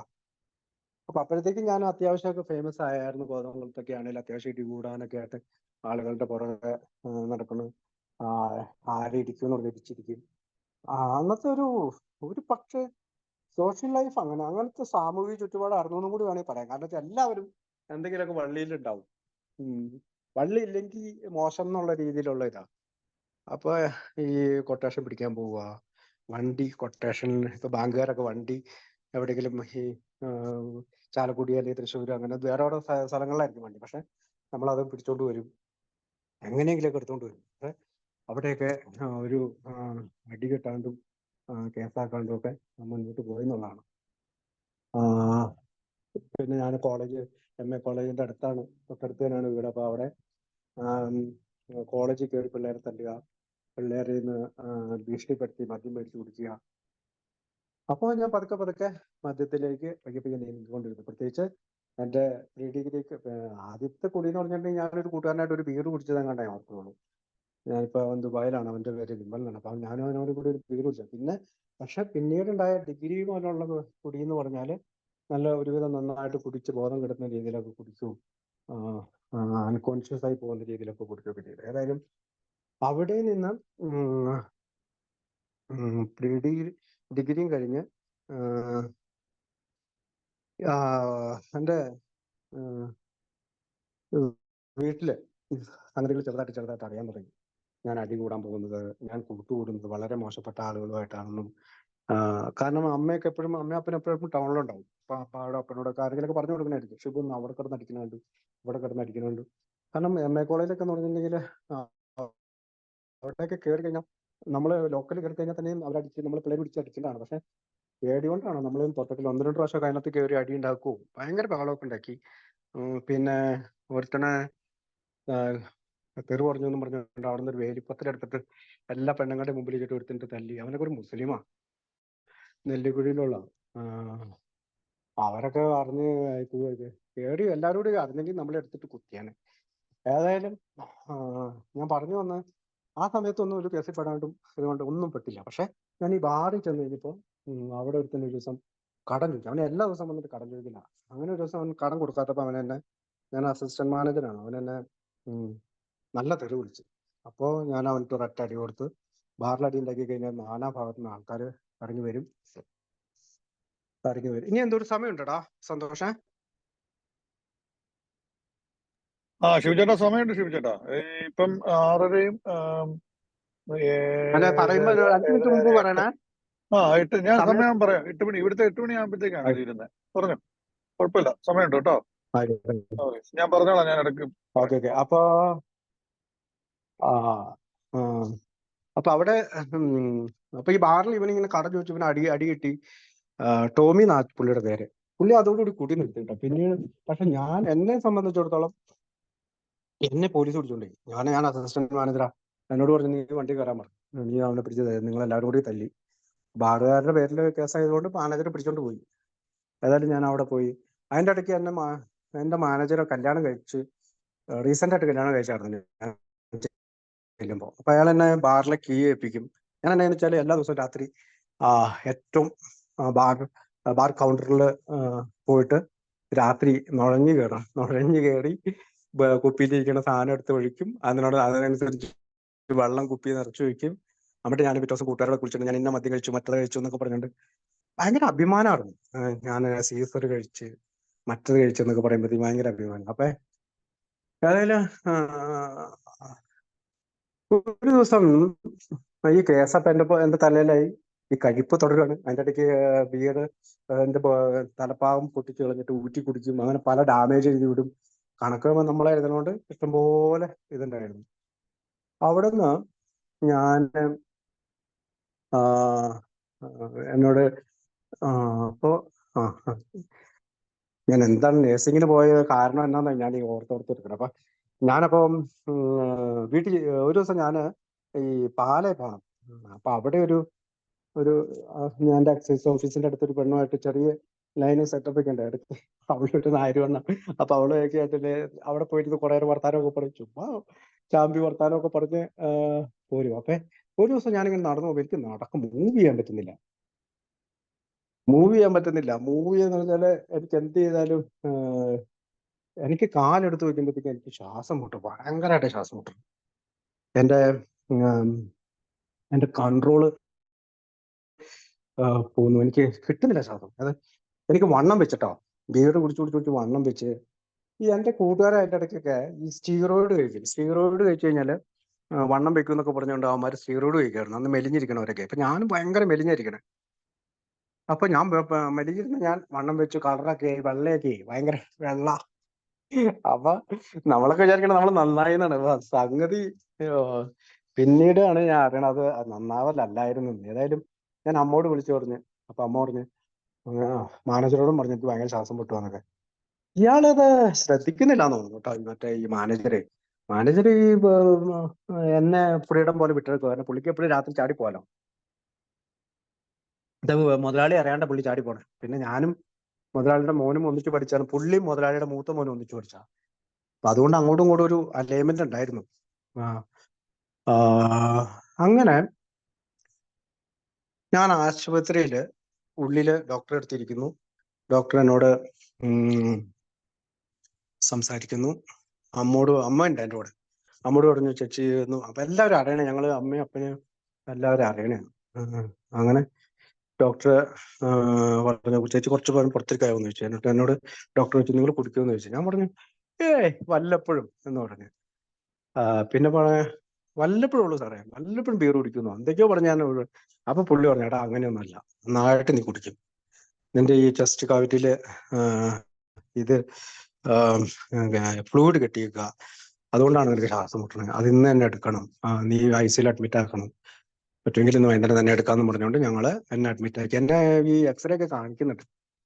ഏതായാലും എന്റെ കൂട്ടുകാരുടെ പെങ്ങന്മാരൊക്കെ അവിടെ ഉണ്ട്, എന്നെ അറിയണ ചേച്ചിമാരുണ്ട്, അമ്മേനെ അപ്പനെയൊക്കെ അറിയണ ഒത്തിരി പേരുണ്ട്. ഏതായാലും ഇവന്മാരുടെ മുമ്പിൽ ഞാൻ നാണം കെട്ടിങ്ങനെ ഇരിക്കുക. ഏതായാലും അവിടെ ഇരുന്നിട്ട് എന്റെ കാലെ കയ്യെ പിടിക്കുന്നു. കാരണം എന്റെ അയൽപക്കത്തെ ചേച്ചിമാരൊക്കെ ഉണ്ട്, നേഴ്സുമാര്.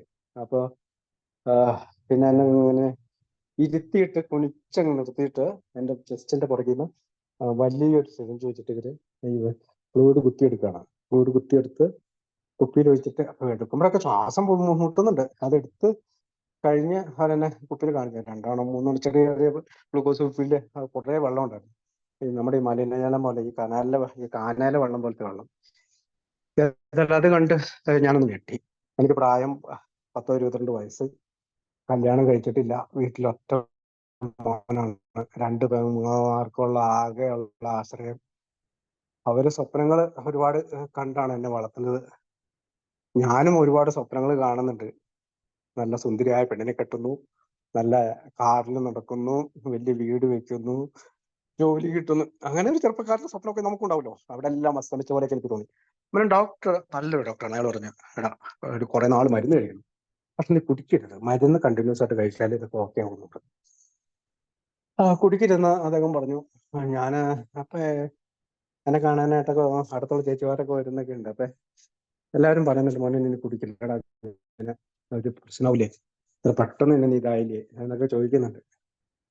അമ്മയുടെ കണ്ണീന്ന് നിന്ന് ചോരയാ വരുന്നത്, കണ്ണീരല്ല. പിന്നെ നാണക്കേടുണ്ടല്ലോ, ആ നാട്ടുകാരുടെയും വീട്ടുകാരുടെയൊക്കെ മുമ്പിൽ നാണം കെടുമ്പോ ഉണ്ടാകുന്ന ഈ തൊലി ഉരിഞ്ഞു പോകുന്ന ഒരു അവസ്ഥയുണ്ടല്ലോ, അതൊക്കെ സഹിച്ച അമ്മ നിൽക്കുന്നതും. അപ്പം കുടിച്ചോണ്ട് കിടക്കണോണ്ട് അപ്പൻ അത്ര വലിയ ഇതൊന്നും, പക്ഷെ അപ്പം വരും കേട്ടോ. അപ്പൻ എന്നാ എന്ന് വെച്ചാല്, അപ്പൊ പിന്നെ ആടിന്റെ കരള് എല്ലാ ആഴ്ചയിലും പോയിട്ട് അവിടെയുള്ള ഒരു മുസ്ലിം കടയിൽ പോയിട്ട് ആടിന്റെ കരള് മേടിച്ചോണ്ട് വരും. എന്നിട്ട് ചെറിയ പീസ് ആയിട്ട് അരിഞ്ഞ് എനിക്ക് കൊണ്ടുതരും. ഞാൻ കഴിക്കാതിരിക്കുമ്പോൾ എന്നെ ഫീഡ് ചെയ്യിപ്പിക്കുന്നത്, പുറത്താടുന്നു, കഴിക്കട്ടെ മോനെ എന്നൊക്കെ പറഞ്ഞിട്ട് നിർബന്ധിച്ച് കഴിപ്പിച്ച് ഒരുവിധമൊക്കെ വെച്ചിട്ട്. അപ്പോഴാണ് മാലദ്വീപ്സിൽ നിന്ന് എന്റെ പെങ്ങള് പറഞ്ഞത്. അവള് വലിയ വിഷയം ഉണ്ടാക്കി. അവള് പറഞ്ഞു, ഇത് സമ്മതിക്കുകയല്ല, നിനക്ക് വളരെ മോശം കൂട്ടാണ്, നിന്റെ കൂടെ കൂടുന്നവരായി കണ്ടാൽ മതിയല്ലോ, നീ എന്താ വിചാരിച്ച് നടക്കണേ, അങ്ങനെയാണ് ഇങ്ങനെയാണ് പറഞ്ഞാൽ അവള് ബഹളം ഉണ്ടാക്കി, എന്റെ ഇളയ. അപ്പൊ മൂത്തവളും കൂടെ കൂടി, അമ്മയും അപ്പനൊക്കെ കൂടെ കൂടി ഭയങ്കര വിഷയമായി. അങ്ങനെ അവര് നീ ഇവിടെ നിന്ന് മാറണം എന്ന് പറഞ്ഞു. അപ്പൊ ഞാൻ അതിന്റെ ഇടയ്ക്ക് ബൈക്കിൽ പോയി, അതിന്റെ അമ്മ വീട്ടിൽ പോയി നിൽക്കാന്നൊക്കെ പറയുന്നുണ്ട്. പക്ഷെ അവരതിനും അവർ പറഞ്ഞ നഴ്സിംഗ് വല്ലതൊക്കെ പോകും, ഇവിടുന്ന് മാറി കുറച്ച് ആള് മാറിയൊക്കെ പറഞ്ഞു. അതിന്റെ ഇടയ്ക്ക് ഒരു ചെറിയൊരു കോളേജിലൊരു MA കോളേജിൽ കയറി ഒരു അടി ഉണ്ടാക്കിയ ഒരു വിഷയത്തിന് പേടിച്ചിട്ട്, പോലീസ് കേസൊന്നും ആയിരുന്നില്ല, പക്ഷെ പേടിച്ചിട്ട് മാറി നിൽക്കുകയൊക്കെ ചെയ്യുന്നുണ്ട്. പൈപ്പിൽ പോയി കുറെ ആളൊക്കെ നിൽക്കുന്നുണ്ട്. എൻ്റെ അമ്മാവന്മാർ കോൺട്രാക്ടർമാർ, അപ്പൊ അവരുടെ കൂടെ കെട്ടിടത്തിന്റെ പണിക്കൊക്കെ പോകും. കെട്ടിടത്തിന്റെ പണിക്ക് അവർ കോൺക്രീറ്റ് ഒക്കെ ചെയ്യുമ്പോൾ ഞാൻ അവിടെ നോക്കിയിരിക്കും, ആ സാധനം പിടിച്ച് 2 കുത്തൊക്കെ കുത്തും. അപ്പൊ എനിക്ക് വൈകുന്നേരം എന്തെങ്കിലുമൊക്കെ ചാവടിക്കാനുള്ള പൈസ ഒക്കെ തരും. അപ്പൊ അമ്മാവന്മാരുടെ കൂടെ ഇങ്ങനെ നടക്കുമായിരുന്നു. എൻ്റെ അവരെ അമ്മാവൻ ജോയി എന്ന് പറഞ്ഞ അമ്മാവന് അന്ന് കെട്ടിടം പണിത് കൊടുക്കുന്ന പരിപാടി ഉണ്ട്.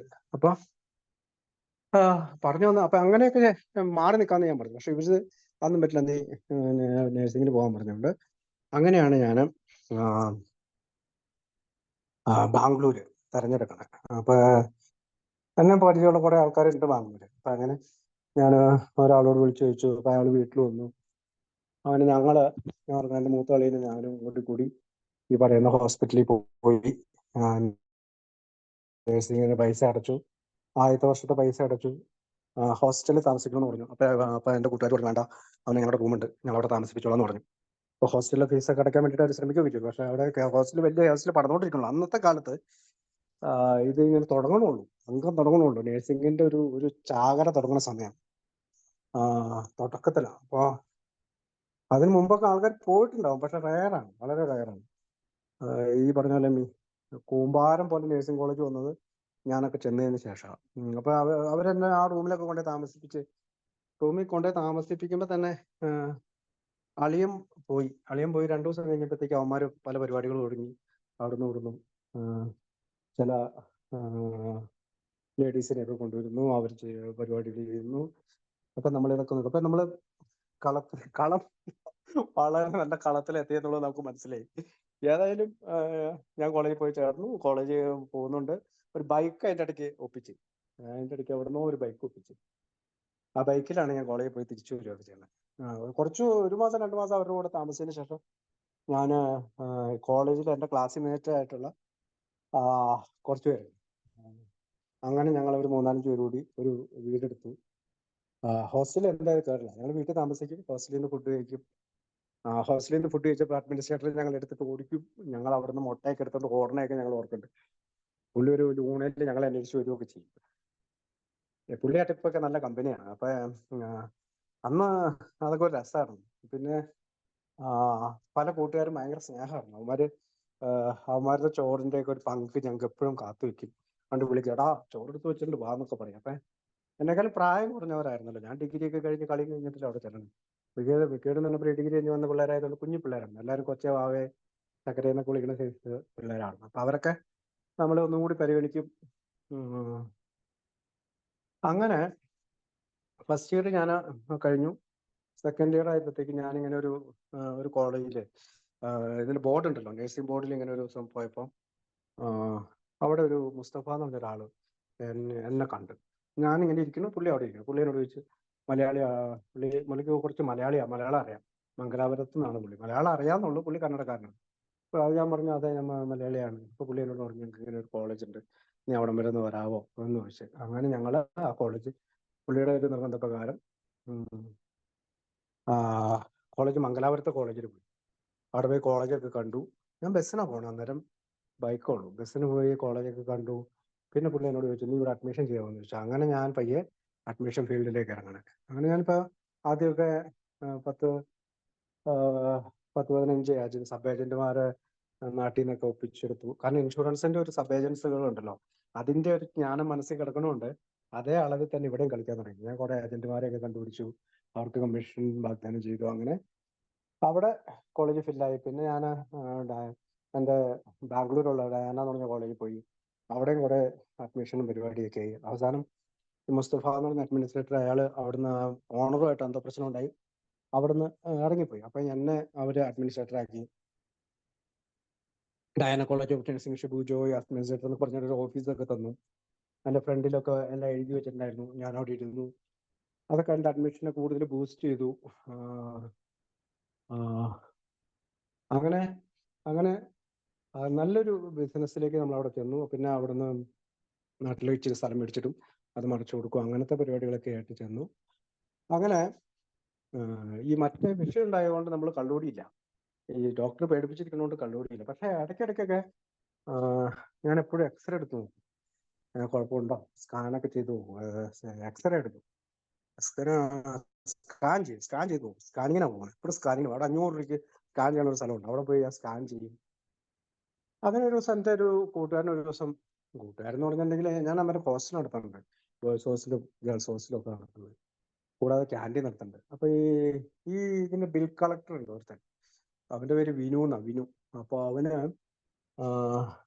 എന്നോട് പറഞ്ഞു, അവനിങ്ങനെ പൈസ ഒക്കെ കളക്ട് ചെയ്തിട്ട് നമുക്ക് തരണം. അതിൻ്റെ ഇടയ്ക്ക് അവൻ ഇങ്ങനെ അടിക്കും മറ്റേ തമ്പാക്കും എല്ലാം ഉണ്ട്, അവൻ്റെ വയലെല്ലാം കാണും. അവനൊരു ദിവസം എന്നോട് പറഞ്ഞു, സാറേ വയനടിച്ചൊന്നും കുഴപ്പമില്ല സാറേ, വയനടിക്കുന്നുണ്ടെങ്കിൽ അടിക്കുമെന്ന് പറഞ്ഞു. അങ്ങനെ ഞാനും പുള്ളിയായിട്ട് ചേർന്ന് ഒരു വയനടിച്ച് ആദ്യത്തെ ദിവസം വയനടിച്ച്. പിന്നെ ഞാൻ അടിച്ചതായിട്ട് ഓർക്കുന്നില്ല. പക്ഷേ പിറ്റേ ദിവസം അവനോട് പറഞ്ഞു വയൻ കൊണ്ടുവരാൻ പറഞ്ഞു. ഒരാഴ്ച അങ്ങനെ വയനെ പോയി. ഒരാഴ്ച കഴിഞ്ഞപ്പോൾ ഞാൻ അവൻ തന്നെ എന്നോട് പറഞ്ഞു, പല്ലിനും എല്ലിനും കാടാട്ടോ വയൻ. എന്നിട്ട് പിന്നെ നേരെ വയറ്റമിലേക്ക്. ഒരു പക്ഷേ ഇത്തരം ആളുകളൊക്കെ നമ്മളെ അങ്ങനെ പെടുത്തിയെന്ന് വെച്ചാൽ വീണ്ടും അവർക്ക് കുടിക്കാനുള്ള കൂടുതൽ ചാൻസ് കിട്ടുമല്ലോ, നമ്മൾ മേടിച്ചു കൊടുക്കും എന്നൊക്കെ വിചാരിച്ചിട്ടായിരിക്കും. അല്ലെങ്കിൽ ഞാൻ മേടിച്ചു കൊടുക്കുമായിരുന്നു. പക്ഷെ ഞാൻ ഇപ്പോഴിപ്പോൾ കോളേജ് പഠിച്ചുകൊണ്ടിരുന്നപ്പോഴാണെങ്കിലും നഴ്സിംഗ് പഠിച്ചുകൊണ്ടിരുന്നപ്പോഴാണെങ്കിലും ഞാൻ സ്ഥിരമായിട്ട് എല്ലാ ബാറിലും പോകും. അവന്മാരുടെ കൂടെ ഞാൻ ഫുഡ് കഴിക്കും, അവന്മാർക്ക് ഈ സാധനം കൊടുക്കും, മതി മേടിച്ചു കൊടുക്കും. എന്നിട്ട് പിന്നെ അവന്മാരോട് കളിക്കും, ജൂനിയേഴ്സ് പിള്ളേരെ റാഗ് ചെയ്യും. ഒരു ദിവസം എൻ്റെ ഒരു ജൂനിയർ എങ്ങാണ്ട് ഒരു പട്ടിക്കുഞ്ഞിനെ വേണമെന്ന് പറഞ്ഞപ്പോൾ അതെന്തിനാ എന്നെ കുഴപ്പം ഷിബു സാറിനോട് പറഞ്ഞപ്പോൾ എന്ന് വെച്ചിട്ടുണ്ടെങ്കിൽ ഇവന്മാരെല്ലാവരും കൂടി എന്ത് ചെയ്തു, എന്നെ വിളിച്ച്. അപ്പൊ അന്നേരം ഒരു ഗത പോലുള്ള നോക്കിയുടെ ഒരു ഫോണൊക്കെ ഉണ്ട്, ഫോണിലേക്ക് വിളി അത് എടുത്തോണ്ട് പോകാൻ കിടക്കിടക്കിട ഒരു ശബ്ദം കേൾക്കുമ്പോൾ തന്നെ ഗത എടുത്തോണ്ട് പോകാൻ അവന്മാർ എടുത്തോണ്ട് സാർ താങ്കൾക്ക് കോൾ എന്നൊക്കെ പറഞ്ഞ. അപ്പൊ ഈ ജൂനിയർ പയ്യൻ ഇങ്ങനെ പട്ടി വേണമെന്ന് പറയും, നല്ലൊരു അൽസേഷൻ പട്ടി, ആ നാട്ടിൽ നിന്ന് വന്നിട്ടുള്ളൂ. അപ്പൊ നമുക്ക് റാഗിങ്ങിന് ഒരു പുതിയ ഇരേനെ കിട്ടിയ സന്തോഷത്തില് ഞാൻ ആ അടുത്തൊരു ചായക്കടയിൽ പോയി ചായ കുടിക്കുമ്പോൾ അവിടെ ഒരു പട്ടിക്കുഞ്ഞ് നിൽക്കുക. ഞാൻ പെട്ടെന്ന് അതിനെ കോരിയെടുത്ത് ബൈക്കേ കയറി എൻ്റെ കൂട്ടുകാരോട് പറഞ്ഞു, വാ നമുക്ക് അവന് കൊണ്ട് കൊടുക്കാന്ന് പറഞ്ഞു. അവനോട് ഞാൻ പറഞ്ഞു, എടാ പട്ടിക്കുഞ്ഞിനെ കൊണ്ടുവന്നിട്ട് നീ അല്ലേ പട്ടി വേണമെന്ന് പറഞ്ഞു. 10,000 രൂപ അൽസേഷൻ പട്ടിയാണ് എന്ന് പറഞ്ഞു. ഇപ്പൊ പൈസ എടുത്തോണ്ട് വരാന്ന് പറഞ്ഞിട്ട് ആ ചായക്കട അതേ വഴിക്ക് പോയിട്ട് ബാഗ് എടുത്തുകൊണ്ട് നാട്ടിലേക്ക് പോയി ട്രെയിൻ കയറി നാട്ടിലേക്ക്. അവനെ പിന്നെ കണ്ടത് 2 മാസം കഴിഞ്ഞ പാവം. ആ പാപമൊക്കെ എവിടെ കൊണ്ട് തീർക്കുമെന്ന് അറിയത്തില്ല. ഏതായാലും അവൻ പേടിച്ചു പോയിട്ട് അവൻ വിട്ടുപോയി. ഏതായാലും ഇത്തരം ഒത്തിരി റാഗിങ്ങും ഈ കള്ളുപിടിപ്പിച്ചിട്ട് സ്റ്റഡി ആയിട്ട് നടത്തിക്കുക, അങ്ങനെയൊക്കെയുള്ള റൂമുകളിൽ കൊണ്ടുപോവുക, ഭീഷണിപ്പെടുത്തുക, അങ്ങനെ അടി കിട്ടിയൊന്നുമല്ല. ഇത് തമാശകളാണ്. അതായത് കള്ളുപിടിപ്പിച്ചിട്ട് ഒരു ലൈൻ വരച്ചിടും, എന്നിട്ട് ആ ലൈനിൽ കൂടെ നമ്മൾ നടക്കണം. അങ്ങനെ നടന്നില്ലെങ്കിൽ അമ്മാര് നമുക്ക് മദ്യം മേടിച്ചു തരണം, അതാണ് കണക്ക്. അങ്ങനെ കണ്ടൊക്കെയാ. അതിൽ അടി കിട്ടിയൊന്നും അങ്ങനെ അധികം ഉണ്ടായിട്ടില്ല. സീനിയേഴ്സൊക്കെ ആയിട്ട് 1-2 എന്തോ ഒരു കച്ചറ തല്ലും കൊല്ലും എന്നൊക്കെ പറഞ്ഞല്ലാണ്ട്. ഏതായാലും ഈ മോശം മെഡിക്കൽ കോളേജിൽ നല്ല കളി കളിച്ചിട്ട് വന്നിരിക്കുന്നതുകൊണ്ട് ഈ കോളേജിൽ പഠിക്കുന്ന കുറെ പിള്ളേർക്കൊക്കെ നമ്മളെ അറിയാം, നമ്മളവിടെ ഇങ്ങനെ വൻ തരികടയായിട്ട് വന്നതെന്നുള്ളത് അറിയാം. അപ്പൊ അതുകൊണ്ട് തന്നെ ഹോസ്റ്റലിലും ഉള്ളവർക്കും അറിയാം. അപ്പോൾ ഹോസ്റ്റലിലൊന്നും അധികം ഞാൻ കള്ളു കുടിക്കുന്നില്ലോ, അപ്പൊ ഞാൻ കള്ളുകൂടിയൊന്നും സമ്മതിക്കില്ല. ഒരു ദിവസം അതിനെന്നാ ഞാൻ എടുത്തൊരു ഐഡിയ വെച്ചാൽ, ഏതെങ്കിലും ഒരു ഹോസ്റ്റലിൽ കള്ളു കുടിക്കുമെന്ന് അറിഞ്ഞു കഴിഞ്ഞാൽ ഞാൻ അവിടെ കയറിയിട്ട്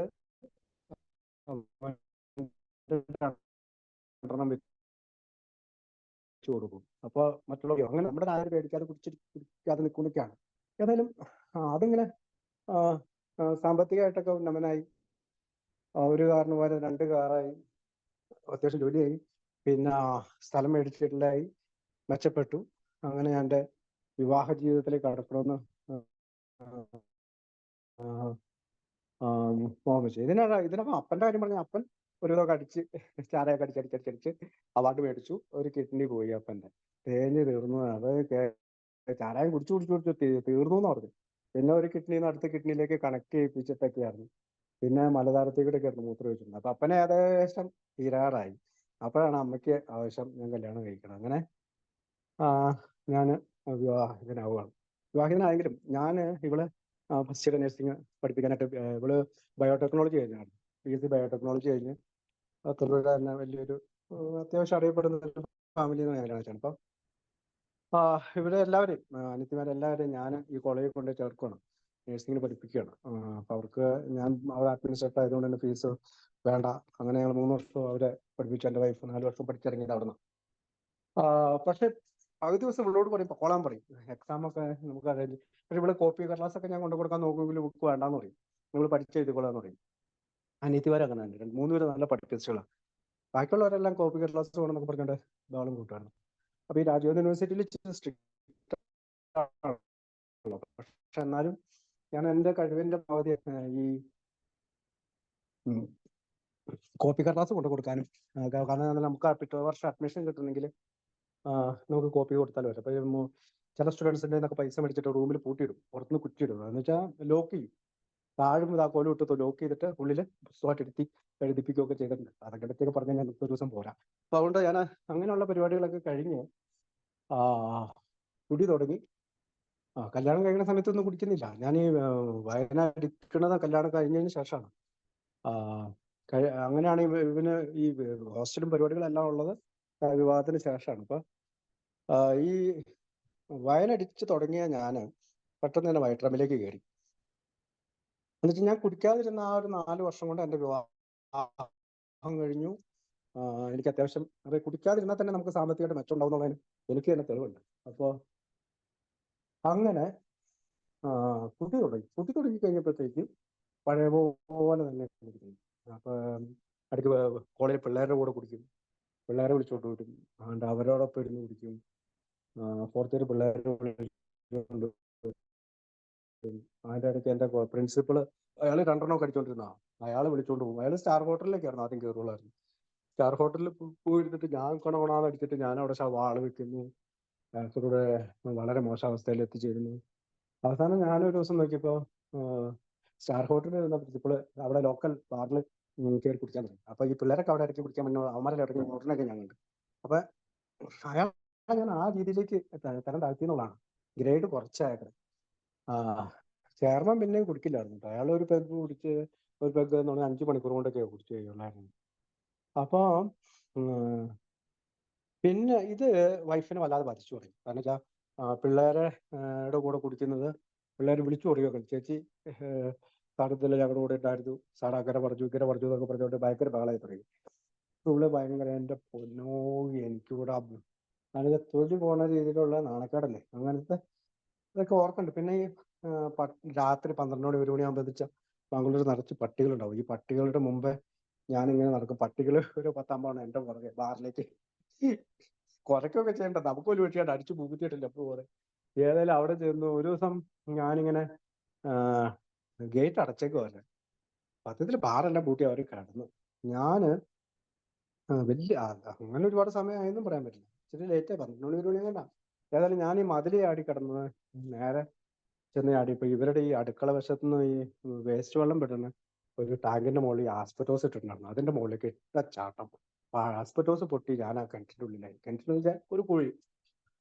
ശബ്ദം കേട്ട് ഓടി അവിടെയുള്ള ബാറിലെ ചേട്ടന്മാരെല്ലാം കൂടി വന്ന് എന്നെ പിടിച്ച് എണീപ്പിച്ചു. അതിൻ്റെ ഇടയ്ക്ക് എൻ്റെ വീടിൻ്റെ തൊട്ടടുത്ത് ഒരു ബേക്കറി നടത്തുന്ന കണ്ണൂരുകാരനൊരു ചേട്ടനുണ്ടായിരുന്നു.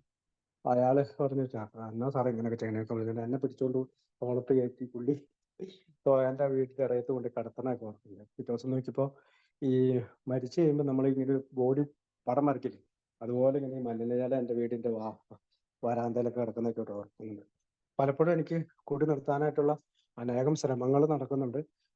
വേണ്ടാന്നൊക്കെ തീരുമാനിക്കുന്നുണ്ട്. ഇന്നൊരു ക്വാർട്ടർ കൊണ്ട് നിർത്താന്നൊക്കെ വിചാരിച്ച് ഫ്രിഡ്ജിൽ കൊണ്ടുവന്ന് വെക്കുകയൊക്കെ ചെയ്യുന്നുണ്ട്. പക്ഷെ ഫ്രിഡ്ജിൽ കൊണ്ടുവന്ന് വെച്ച് കഴിഞ്ഞാൽ ഉടനെ തന്നെ ഞാൻ എടുത്തടിക്കും. അടിച്ചത് സത്യമാണെങ്കിൽ അടുത്ത കുപ്പിക്ക് ഞാൻ ഓർഡർ ചെയ്തിരിക്കും. അപ്പൊ 100 രൂപ 150 രൂപയൊക്കെ ബാർമാന് നമ്മൾ എക്സ്ട്രാ പൈസ കൊടുക്കേണ്ടി വരും. അങ്ങനെ ജീവിതത്തിലെ ഏറ്റവും അസഹനീയമായ രീതിയിലേക്ക് മദ്യപാനം എൻ്റെ ജീവിതത്തെ വരിഞ്ഞു മുറുക്കാൻ തുടങ്ങി. കേരളത്തിലേക്കൊക്കെ പോകുമ്പോഴാണെങ്കിൽ ഒരു ബാറിൽ നിന്ന് അടുത്ത ബാറിലേക്ക് അല്ലെങ്കിൽ ബ്രാൻഡ് കടയിലേക്കൊക്കെ ധാബകളിലേക്കൊക്കെ ഭയങ്കരമായിട്ട് ഓടിക്കയറാൻ തോന്നും. എനിക്ക് നിർത്താൻ പറ്റുന്നില്ല. അതിൻ്റെ ഇടയ്ക്ക് ചില ധ്യാനങ്ങളൊക്കെ വീട്ടിൽ നിന്നൊക്കെ പറഞ്ഞിട്ടൊക്കെ പോകുന്നുണ്ട്. അതാ ഡിഗ്രി ഉള്ള കാലമല്ലേ, എന്നെ ആശുപത്രി കിടത്തിയ കാലം മുതലുള്ള പരിപാടിയാണ്. ഇടയ്ക്ക് ധ്യാനത്തിന് വിടും. 1-2 ആഴ്ച ആയപ്പോഴത്തേക്കും മുട്ടുകുത്തി നിന്നിട്ട് കൈ ആകാശ മുട്ടയൊക്കെ വിരിച്ചു പിടിച്ചൊക്കെ ഭയങ്കര പ്രാർത്ഥനയൊക്കെ ആയിരിക്കും. നാട്ടുകാരെയൊക്കെ പാട്ടൊക്കെ പാടും, ബൈബിളൊക്കെ പിടിച്ചുകൊണ്ട് നടക്കും. ഞാൻ ഭയങ്കര സെറ്റപ്പായിരിക്കും. പക്ഷെ 1 മാസം 2 മാസത്തേക്കുള്ള നിന്നില്ല. കൂട്ടുകാർ ആരെങ്കിലും ബൈക്കും കൊണ്ട് വരുമ്പോൾ അതിന്റെ പുറകെ ചാടിക്കയറി ഞാൻ പോകും. ഇഷ്ടംപോലെ കൂട്ടുകാരായിരുന്നു, കണ്ടമാനം കൂട്ടുകാർ. എവിടെ നോക്കിയാലും കൂട്ടുകാർ, നമ്മളറിയാത്ത ആരുമില്ല. അങ്ങനത്തെ അതിനുശേഷമാണ് ഞാൻ ഈ കോളേജിലേക്ക് പോയപ്പോഴാണ് അതിനൊരു ചെറിയ കുറവും സമാധാനവും പോകുന്നത്. കോളേജിൽ അഡ്മിനിസ്ട്രേറ്റർ എന്ന് പറയുമ്പോൾ നമുക്കറിയാം, ഒരു റെസ്പെക്റ്റുള്ള ജോലിയാണ്. നിറച്ച് നമ്മൾ എണീറ്റ് വെക്കാനും സല്യൂട്ട് ചെയ്യാനും ബാഗ് പിടിക്കാനും ചായ കൊണ്ട് തരാനൊക്കെ ആൾക്കാരുണ്ട്. അതിന്റെ ചെറിയ ഈഗോയും അഹങ്കാരവും ഒക്കെ മനസ്സിലുണ്ട് ഭയങ്കര. അപ്പൊ അതുമൊക്കെ ഈ കുട്ടീന്റെ മൂർധന്യാവസ്ഥയിലേക്ക് നമ്മൾ എത്തിച്ചു എന്നുള്ളതാണ്. അങ്ങനെ വല്ലാതെ കുടിച്ച് വീട്ടിലൊക്കെ പരാതിയുണ്ട്, ഞാൻ ഇന്ന് കൂടി നിർത്തും, ഇനി ഒരിക്കലും കുടിക്കില്ല എന്നൊക്കെ പറഞ്ഞ ചില തീരുമാനങ്ങളൊക്കെ എടുക്കുന്നുണ്ട്. അതിൻ്റെ ഇടയ്ക്ക് പാലക്കാട് പാലക്കാട് എനിക്ക് വീണ്ടും അവിടെ താമസിച്ചുകൊണ്ടിരിക്കുമ്പോൾ അതിനകത്തൊരു പത്രത്തിൽ പരസ്യം കണ്ടു, കുടി നിർത്താം എന്നും പറഞ്ഞുകൊണ്ട്. അപ്പൊ ഞാൻ പറഞ്ഞു, സാറ് ഡോക്ടർ വാഹിദ എന്ന് പറഞ്ഞിട്ടുണ്ട്. ഞാൻ അവരെ വിളിച്ച് ഞാൻ വരുമെന്ന് പറഞ്ഞു. അവരെനിക്ക് നീ ഇങ്ങോട്ട് വരണ്ട, പാലക്കാട് വരണ്ട, വടക്കഞ്ചേരി കണ്ടായെന്ന് പറഞ്ഞു. ഞാൻ ഒരു അംബാസഡർ കാറിൽ ഡോക്ടർ വാഹിദയും 8-10 പിള്ളേരും കെട്ടുവരും ഒക്കെ കൂടി വന്നിട്ട് ആ റോഡരികിൽ നിർത്തി എൻ്റെ 1200 രൂപ മേടിച്ചിട്ട് ഒരു 40 പൊതിക്കെട്ട് എനിക്ക് കൊണ്ടു തന്നു. ഞാൻ 2-3 ദിവസമൊക്കെ അമ്മോട് പറഞ്ഞു, ഞാൻ അതേ കുടി നിർത്തിയേക്കാണ്, രാവിലെ ചൂടുവെള്ളത്തിൽ എനിക്ക് കലക്കി തന്നെ എന്നെ വിളിച്ചെണീപ്പിക്കണം, വെറും വയറ്റിൽ കുടിക്കുന്നു. അങ്ങനെ കുടിച്ച് 2-3 ദിവസം കഴിഞ്ഞ് അന്ന് ഈ സന്തോഷ് മാധവനെയൊക്കെ അറസ്റ്റ് ചെയ്ത സമയം. അപ്പോൾ 2-3 ദിവസം കഴിഞ്ഞപ്പോഴത്തേക്കും ഞാൻ ടി വിയിൽ ഏഷ്യൻ ന്യൂസ് കാണുന്ന ഒരു വീക്ക്നെസ് അന്നും ഉണ്ട് ഇന്നും ഉണ്ട്. അന്ന് ഇത് കണ്ടോണ്ടിരിക്കുമ്പോൾ ഈ ഡോക്ടർ വാഹിദ എന്ന് പറഞ്ഞുകൊണ്ട് വ്യാജ ഡോക്ടറെ പാലക്കാട് നിന്നും അറസ്റ്റ് ചെയ്തു. തീർന്ന്. ആ ഡോക്ടർ വ്യാജ ഡോക്ടറാണെന്ന് ഞാൻ അറിയുന്ന നിമിഷം എല്ലാം തീർന്ന്. എന്റെ എല്ലാ ആത്മവിശ്വാസവും എല്ലാം പോയി. ഞാൻ അന്ന് കുടിക്കാൻ പോയില്ല കേട്ടോ, പിറ്റേ ദിവസം ഞാൻ പോയി. ഞാൻ പറമ്പിലുള്ള 3-4 വാഴക്കൊല എന്നാണ്ട് വിറ്റ് ഒക്കെ എന്തെങ്കിലുമൊക്കെ ചെയ്യും. വീട്ടിൽ നിന്ന് പൈസ ഇല്ലാത്തപ്പോ ചെയ്യുന്ന പരിപാടിയാ. വാഴക്കൊല എടുത്തുകൊണ്ട് പോവാ, അപ്പനും അമ്മയും അങ്ങോട്ടേക്കും പോകുമ്പോഴത്തേക്ക് വാഴക്കൊല എടുത്തിട്ട് മുഴുവൻ പറഞ്ഞ 8-10 വാഴക്കൊല എടുത്ത് പുറകെ കിട്ടിയിട്ട് അവിടെ കൊണ്ട് കൊടുക്കുക, റബ്ബർ ഷീറ്റ് എടുത്തുകൊണ്ട് വിൽക്കുക, അങ്ങനത്തെ പരിപാടികളൊക്കെ. കാരണം വെച്ചാൽ കുടി നിർത്തുമ്പോൾ നമ്മളൊരു തീരുമാനം ഉണ്ടല്ലോ, കാർഡ് പിടിച്ചോ, പൈസ പിടിച്ചോ,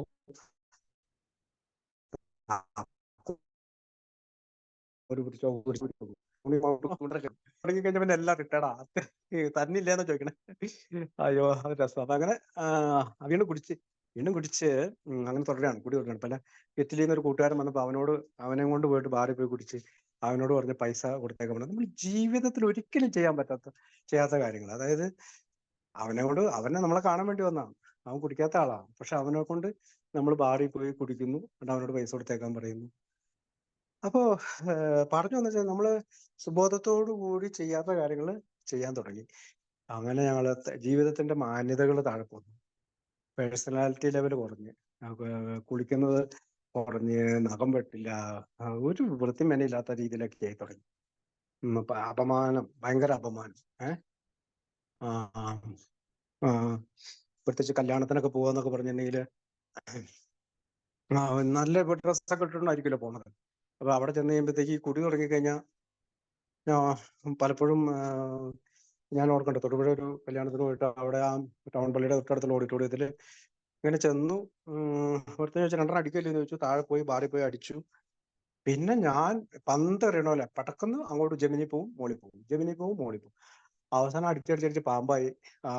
അവനെന്നോട് പറഞ്ഞ് നമുക്ക് ഇതിന്റെ നടുക്കേക്കൂടെ നടന്നിട്ട് വരാന്ന് പറഞ്ഞു. നമ്മുടെ റിലേറ്റീവ് ആ മനഃപൂർവ്വം ചെയ്താണെന്ന് പിന്നെ സംശയമുണ്ട് എനിക്ക്, കാരണം അടിക്കുന്നവനാണെന്ന് അറിയിക്കാൻ വേണ്ടിയിട്ട്. ഏതായാലും ഇത് കണ്ട അമ്മയും വൈഫും ഒക്കെ അസ്വസ്ഥരായി.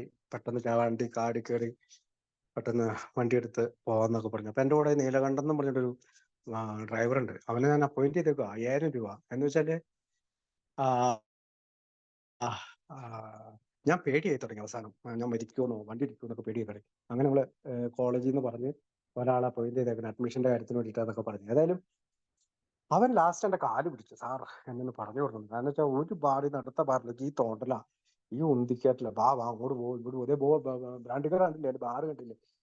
അങ്ങനെ ഒരു ദിവസം എന്റെ മംഗലാപുരത്തുള്ള സ്ഥലത്തേക്ക് പോകാൻ നേരത്ത് ഞാൻ അടിച്ച് പൂക്കുറ്റിയായിട്ട് ബോധം കെട്ടുപോയി. ഇവന് ഒരുപാട് ദൂരം ബോംബെന്ന് വഴിക്ക് ഒരുപാട് ദൂരം അങ്ങോട്ട് പോയി, എന്നെ ഒരുപാട് ദൂരം പോയി. അവസാനം എന്നെ ഞാൻ ചാടി കഴിഞ്ഞപ്പോ ബോംബെ എടുക്കാറായി. അന്ന് അവിടെ ഈ ഗുരുവിളക്കൊക്കെ സ്ഥലമുണ്ട്, അവിടേക്ക് പിന്നെ തിരിച്ച് ഞങ്ങള് അവിടെ പോയി കടന്ന് എങ്ങനെയൊക്കെ എന്റെ വീട്ടിലെത്തി, അവിടുത്തെ വീട്ടിലെത്തി. കുറ്റം മുഴുവൻ അവനാ. ഞാൻ ബോധം കെട്ടുപോയാലൊന്നുമില്ല. ഞാൻ പറഞ്ഞു, നീ എന്ത് ഡ്രൈവറാന്ന് കഴിയണേ, നിനക്ക് എന്നെ വിളിച്ചെണീപ്പിക്കേണ്ട തന്നെ കഴിഞ്ഞു. അധികം കാലം അവൻ നീണ്ടുവന്നില്ല, അവൻ വിട്ടടിച്ചു പോയി.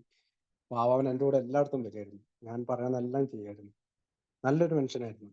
18 വയസ്സ് കഴിഞ്ഞോളൂ, ലൈസൻസ് കിട്ടിയുള്ളായിരുന്നു. അവൻ ഡ്രൈവിംഗ് പഠിക്കാൻ വേണ്ടി കൂടിയതാ. അങ്ങനെ അതങ്ങനെ. അപ്പൊ ശ്രമങ്ങളുണ്ട്, കുടി നിർത്താനുള്ള ശ്രമങ്ങളുണ്ട്. അപ്പൊ ഒരു ദിവസം ഞാൻ വല്ലാതെ കുടിച്ച്, കുടിയുടെ എപ്പിസോഡുകളെ കുറിച്ച് ഒരുപാടുണ്ട്. കാരണം ബാംഗ്ലൂർ കൂടെ കുടിച്ച് കിടക്കുമ്പോഴത്തേക്കും പിള്ളേരെ തല്ലാൻ ചെല്ലുന്നതും, പിള്ളേരെ എന്നെ തല്ലാൻ വേണ്ടി വട്ടം കൂടുന്നതും, അവസാനം ഞാൻ അവരെ കത്തിയെടുക്കുന്നതും ഒക്കെ, അങ്ങനത്തെ കുറെ വിഷയങ്ങൾ ഉണ്ടായിട്ടുണ്ട്. പിന്നെ കാനെ കൊണ്ടെടുക്കുന്നതും, പിറ്റേ ദിവസം ട്രാക്ടർ വെച്ചിട്ട് കാറ് വലിച്ചു കയറ്റുന്നതും, പിന്നെ ഒരു കനാലിൽ കുളിക്കാൻ പോയപ്പോൾ അവിടെ ഏകദേശം തീർന്നു പോകണ്ടായിരുന്നു, പക്ഷെ കൂട്ടുകാർ കൂടി വലിച്ചു കയറ്റിക്കൊണ്ട് ആ കാനേന്ന് വലിച്ച് കയറി കരക്കിട്ടതും, ഒരു ബർത്ത്ഡേക്ക് രാജാക്കാട് റിസോർട്ട് ബുക്ക് ചെയ്തിട്ട് കുടിച്ച് ബോധം കെട്ട് ഭയങ്കര വൻ മഴ. ഈ സമയത്ത് കണ്ട വൻ മഴയാണ്, മാർച്ച് മാസത്തിലാണ്, പക്ഷെ നല്ല മഴയാ സമയത്ത്. മാർച്ചിലാണ് എന്റെ ബർത്ത്ഡേ. അവിടെ ബുക്ക് ചെയ്ത് അവിടുത്തെ ഏതൊരു കൂട്ടുകാരനായിട്ട് ഭയങ്കരമായിട്ട് ഇടിയുണ്ടാക്കി. ഞാൻ അവിടെ നിന്ന് ഇറങ്ങി കഴിഞ്ഞ് വീണ്ടും ഞാൻ വീണ് എന്തോ കാര്യത്തിനുണ്ട്. അപ്പൊ ഈ നീലാണ്ടൻ ഡ്രൈവർ വണ്ടി ഓടിച്ച് പുറത്തിട്ടേക്കുക. ഞാൻ അതികൂടെ കയറി ചെന്നപ്പോൾ ഒരു കുഴിയിലേക്ക് പോയതും, ഒരു പാനക്കുറ്റി പിടിച്ച് കയറി പോകുന്നതും, പണം കണ്ടമാനം ചെലവാക്കിയതും, ആധാരം കൊണ്ട് എപ്പോഴും ബാങ്കിൽ വെക്കുന്നതും, മാല ഒരു പണയം വെക്കുന്നതും എപ്പോഴും ഒരു സഫീഷ്യന്റ് ഫണ്ട് ഇല്ലാത്ത ഒരവസ്ഥയാണ്. പിന്നെ എല്ലാം 4 വിരലിലും മോതിരം, കഴുത്തേലൊരു മാല, ചെയിന്, ഈ നമ്മുടെ തമിഴ്നാട്ടിലെ ഈ വില്ലന്മാരൊക്കെ നടക്കണ പോലെ തമിഴ് സിനിമകളിൽ വില്ലന്മാർ നടക്കണ പോലെ നടക്കുള്ളൂ. കളറൊക്കെ ഷർട്ടൊക്കെ ഇട്ട് എപ്പോഴും തേച്ച് വടി പോലെയൊക്കെ നടക്കുള്ളൂ. പിന്നെ സ്ഥലം വിൽക്കാൻ പോകുമ്പോൾ കുടിക്കുന്നു, സ്ഥലം മേടിച്ചാൽ കുടിക്കുന്നു, കാറ് മേടിച്ചാൽ കുടിക്കുന്നു, കാറ് വിറ്റാ കുടിക്കുന്നു. ഭയങ്കര ഒരു എന്തോ ഒരു ഞാൻ ഏതായാലും 2 കാലിലും നിലത്തല്ലായിരുന്നു എന്നുള്ളതാണ് സത്യം. കാറിന്റെ മുകളിലാണ് ആകാശത്തോടെ ഇങ്ങനെ പറന്ന് നടക്കുവായിരുന്നു. ഏതായാലും അവസാനം ഒരു ദിവസം ഞാൻ വല്ലാതെ കുടിച്ചിട്ട് എന്റെ മൂത്ത മോന്റെ കേസ് പറഞ്ഞു. അപ്പൊ മൂത്ത മോനും ഗർഭിണിയായപ്പോ അവള് പ്രസവിച്ച് ഗർഭിണിയായിരിക്കുമ്പോൾ ഇവിടെ ഒന്ന് ആശുപത്രി കൊണ്ടുപോകാനോ ബാംഗ്ലൂരുള്ള ഒരു ആശുപത്രിയിലൊന്നും ഞാൻ കൊണ്ടുപോയിട്ടില്ല. ഞാനെപ്പോഴും എൻ്റെ കസിൻസിനോടോ അനിയത്തിമാരോടൊക്കെ പറയും, നീ വണ്ടി വിളിച്ച് അങ്ങോട്ട് പൊക്കോ, ടാക്സി വിളിച്ചോ അല്ലെങ്കിൽ കാറ് വിട്ടേക്കാം, അങ്ങനെ പറയുള്ളൂ. ഞാൻ അവളെ ഒന്ന് കൊണ്ടാക്കാനോ അവിടെ പോയിട്ടൊന്ന് കാണാനോ ഒന്നും ശ്രമിച്ചിട്ടില്ല എന്നുള്ളതാണ്. അത്ര രീതിയിൽ ഞാൻ സെൽഫിഷായിരുന്നു. കുടിയോട് അതിൻ്റെ ഇടയ്ക്ക് അവിടെ 1-2 തരികട പരിപാടികളൊക്കെ ഉണ്ട്. അപ്പം കൂട്ടുകാരുള്ളതുകൊണ്ട് അതിനൊക്കെ നടന്ന് ഇങ്ങനെ ഏതായാലും ഒരു ദിവസം കുടിച്ച് ഭയങ്കര ബഹളം കൂട്ടി. എന്നോട് വൈഫ് എൻ്റെ അമ്മേനെ അളിയനെ വിളിച്ചെടുത്തു, ഭയങ്കര ചെയ്യണമെന്ന് പറഞ്ഞു. അപ്പൊ അമ്മ വന്നിട്ട് അതിനു മുമ്പ് അമ്മ ഞങ്ങളുടെ അവിടെ കോതകുളത്ത് തന്നെ ഈ ആളൂര് പോയിട്ട് മരിച്ചുപോയി, ജോബി എന്ന് പറഞ്ഞു, അവന് ക്യാൻസർ വന്ന് മരിച്ചുപോയി, ഏകാരനാണ്. അപ്പൊ അവൻ ഇങ്ങനെ പോയിട്ട് ആളൂര് പോയിട്ട് മോചനം നേടി. അതുകൊണ്ട് നീയും പോയി എങ്ങനെയും പോകാൻ പറ്റുമെങ്കിൽ പോകാൻ പറഞ്ഞു. അപ്പൊ അതെന്റെ മനസ്സിൽ കിടപ്പുണ്ട്. അപ്പൊ അന്നേരം അമ്മയോട് ഞാൻ 2 പറഞ്ഞു, പോയി തള്ള, നിങ്ങൾ എന്റെ വായിന്നൊന്നും കേട്ടേക്കരുത്, അവിടെ പോവില്ല ഇവിടെ പോവില്ല എന്നൊക്കെ ചോദിച്ചുകൊണ്ട് ഭയങ്കര വെള്ളം കൂട്ടിയെങ്കിലും ഈ അമ്മ അന്ന് രാവിലെ വന്നപ്പോ അമ്മ ആദ്യം പറഞ്ഞു, അവർ അച്ഛനുണ്ട്, നമുക്ക് അങ്ങോട്ട് പോവാം.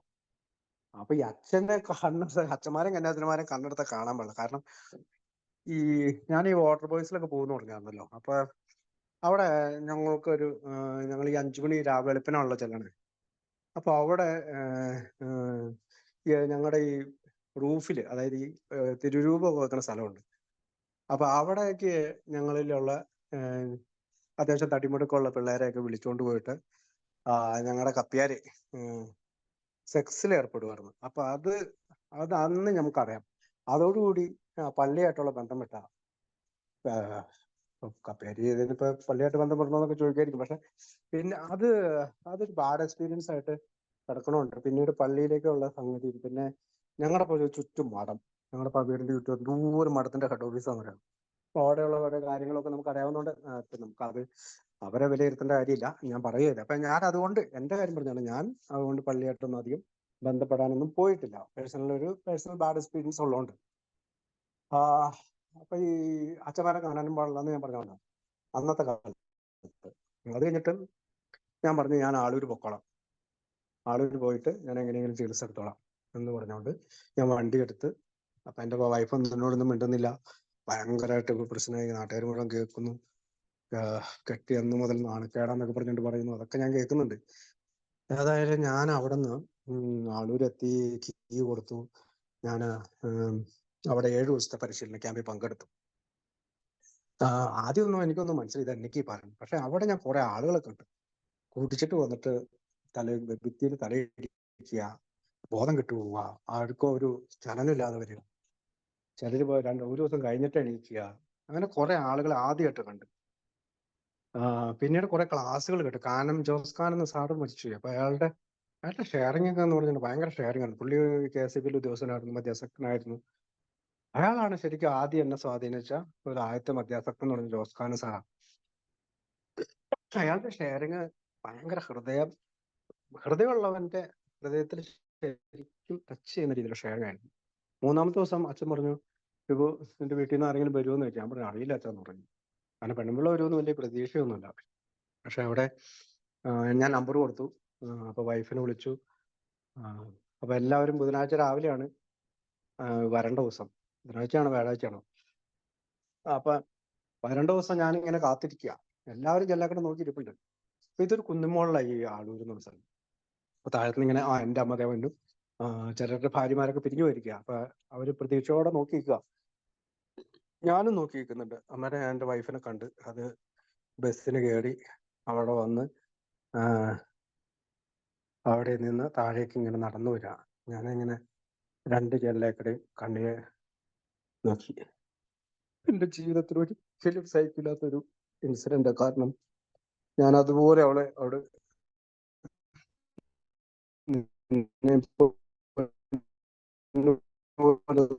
കൊള്ളാന്നൊക്കെ പറഞ്ഞു. അവളുടെ അപ്പൻ അവളോട് പറയായിരുന്നു, നീ നിന്നെ കെട്ടിച്ചൂടുമ്പോ ഒരു വേലക്കാരിനെ ഒരു കുട്ടിച്ച നിന്നെ കെട്ടിച്ചൂടുള്ളൂ എന്നൊക്കെ പറഞ്ഞു. ഇത്രയും അവർക്ക് അതുപോലെ ആസ്തിയൊക്കെ ഉണ്ടെന്ന് പറയാറ്. അപ്പൊ ഇത് സഹിക്കാൻ പറ്റില്ല എനിക്ക്. ഞാന്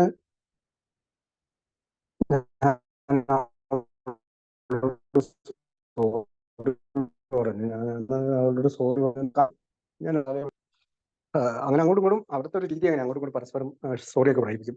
അതിനുശേഷം അടുത്ത ദിവസം അച്ഛൻ പറഞ്ഞു, എടാ തൊടുപുഴയുള്ള ഒരാൾ വരും, നീ ഇത് തുടർച്ചയായിട്ട് പോകണം, എന്നാലേ കാര്യങ്ങൾ നടക്കുള്ളൂ എന്ന് പറഞ്ഞു. അങ്ങനെ ഞാൻ സെബിയുടെ നമ്പർ, സെബിയാ വന്നെ.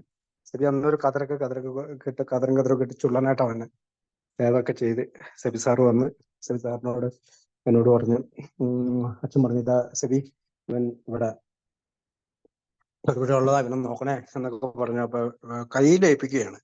ആ രസം. അങ്ങനെ ഈ സെബി ആൾത്താരയുടെ അവിടെ നിൽക്കും ഒരു സൈഡില്, എന്നിട്ട് നമ്മളിങ്ങനെ ക്യൂ നിർത്തിയിട്ട്, ആൾത്താരയാണോ സദസ്സാണോ നോക്കണ്ട, ക്യൂവിൽ ഇങ്ങനെ നിർത്തിയിട്ട് കയ്യിലേൽപ്പിക്കും. എന്നിട്ട് നമ്പർ കൈമാറുമെന്ന് ഞാൻ ഓർക്കുന്നു. അങ്ങനെ എങ്ങാണ്ടുണ്ട്, ഒരു സ്ലിപ്പ് കൈമാറും, അതിനകത്ത് അവന്റെ നമ്പർ ഉണ്ടാവും, എന്റെ നമ്പർ അവനും കൊടുക്കണം. അങ്ങനെയൊക്കെ ഒരു ചടങ്ങ്. ഏതായാലും അവിടുന്ന് ചികിത്സ കഴിഞ്ഞ്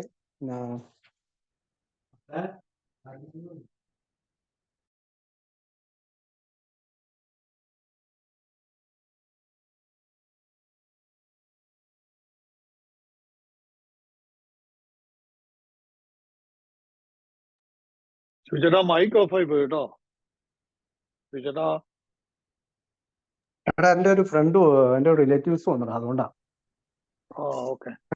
അവന്റെ കൊച്ചുങ്ങളെ ഇവിടെ ആക്കിയിട്ട് പോയതായിരുന്നു. ഞാനതേ കഴിഞ്ഞ ദിവസം പറഞ്ഞായിരുന്നേ, കുഴപ്പമില്ല. അപ്പൊ സെബി വന്നു.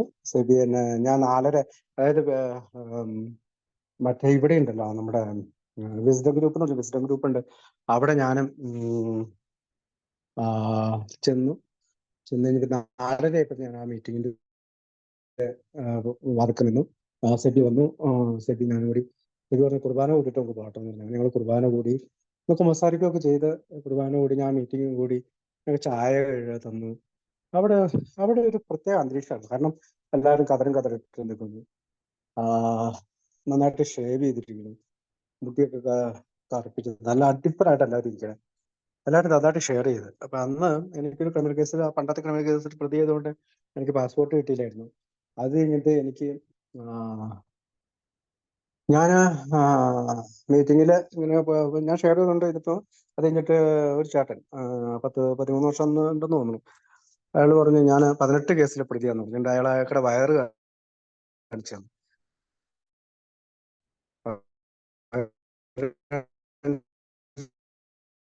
കഥയുടെ ഇങ്ങനെ പറഞ്ഞ് എനിക്ക് അവകാശ തന്നാണ്. ഞാൻ ശവപ്പെട്ടിന്ന് എണീറ്റ് വന്നവനാണ്. നിനക്ക് അത്രയൊന്നും വന്നിട്ടില്ലല്ലോ, അതുകൊണ്ട് പിടിച്ചേക്കാൻ പറഞ്ഞാണ്. അന്നൊക്കെ എന്ന് വെച്ചാൽ കുറച്ച് പേരുള്ളൂ, കുറച്ച് അംഗങ്ങളുള്ളൂ. അപ്പൊ പരസ്പരം ഭയങ്കര സ്നേഹവും, ചാവടിക്കാൻ പോക്കും, പരസ്പരം വിളിയും. അന്ന് ഇതുപോലെ ഫോണില്ല, ലാൻഡ് ഫോണിലേക്കൊക്കെ വിളിക്കണം. അങ്ങനെ ഫോൺ വ്യാപകമായിട്ടില്ല കേട്ടോ. റിലയൻസ് വന്നപ്പോൾ ഫോൺ അത്രയാണ്. ഏതായാലും അവിടെ നിന്ന് ഞാൻ പിന്നെ ഞാൻ ജീവിക്കാൻ ആരംഭിക്കുകയാണ്. ഞാൻ പാസ്പോർട്ട് ആദ്യം പോയി.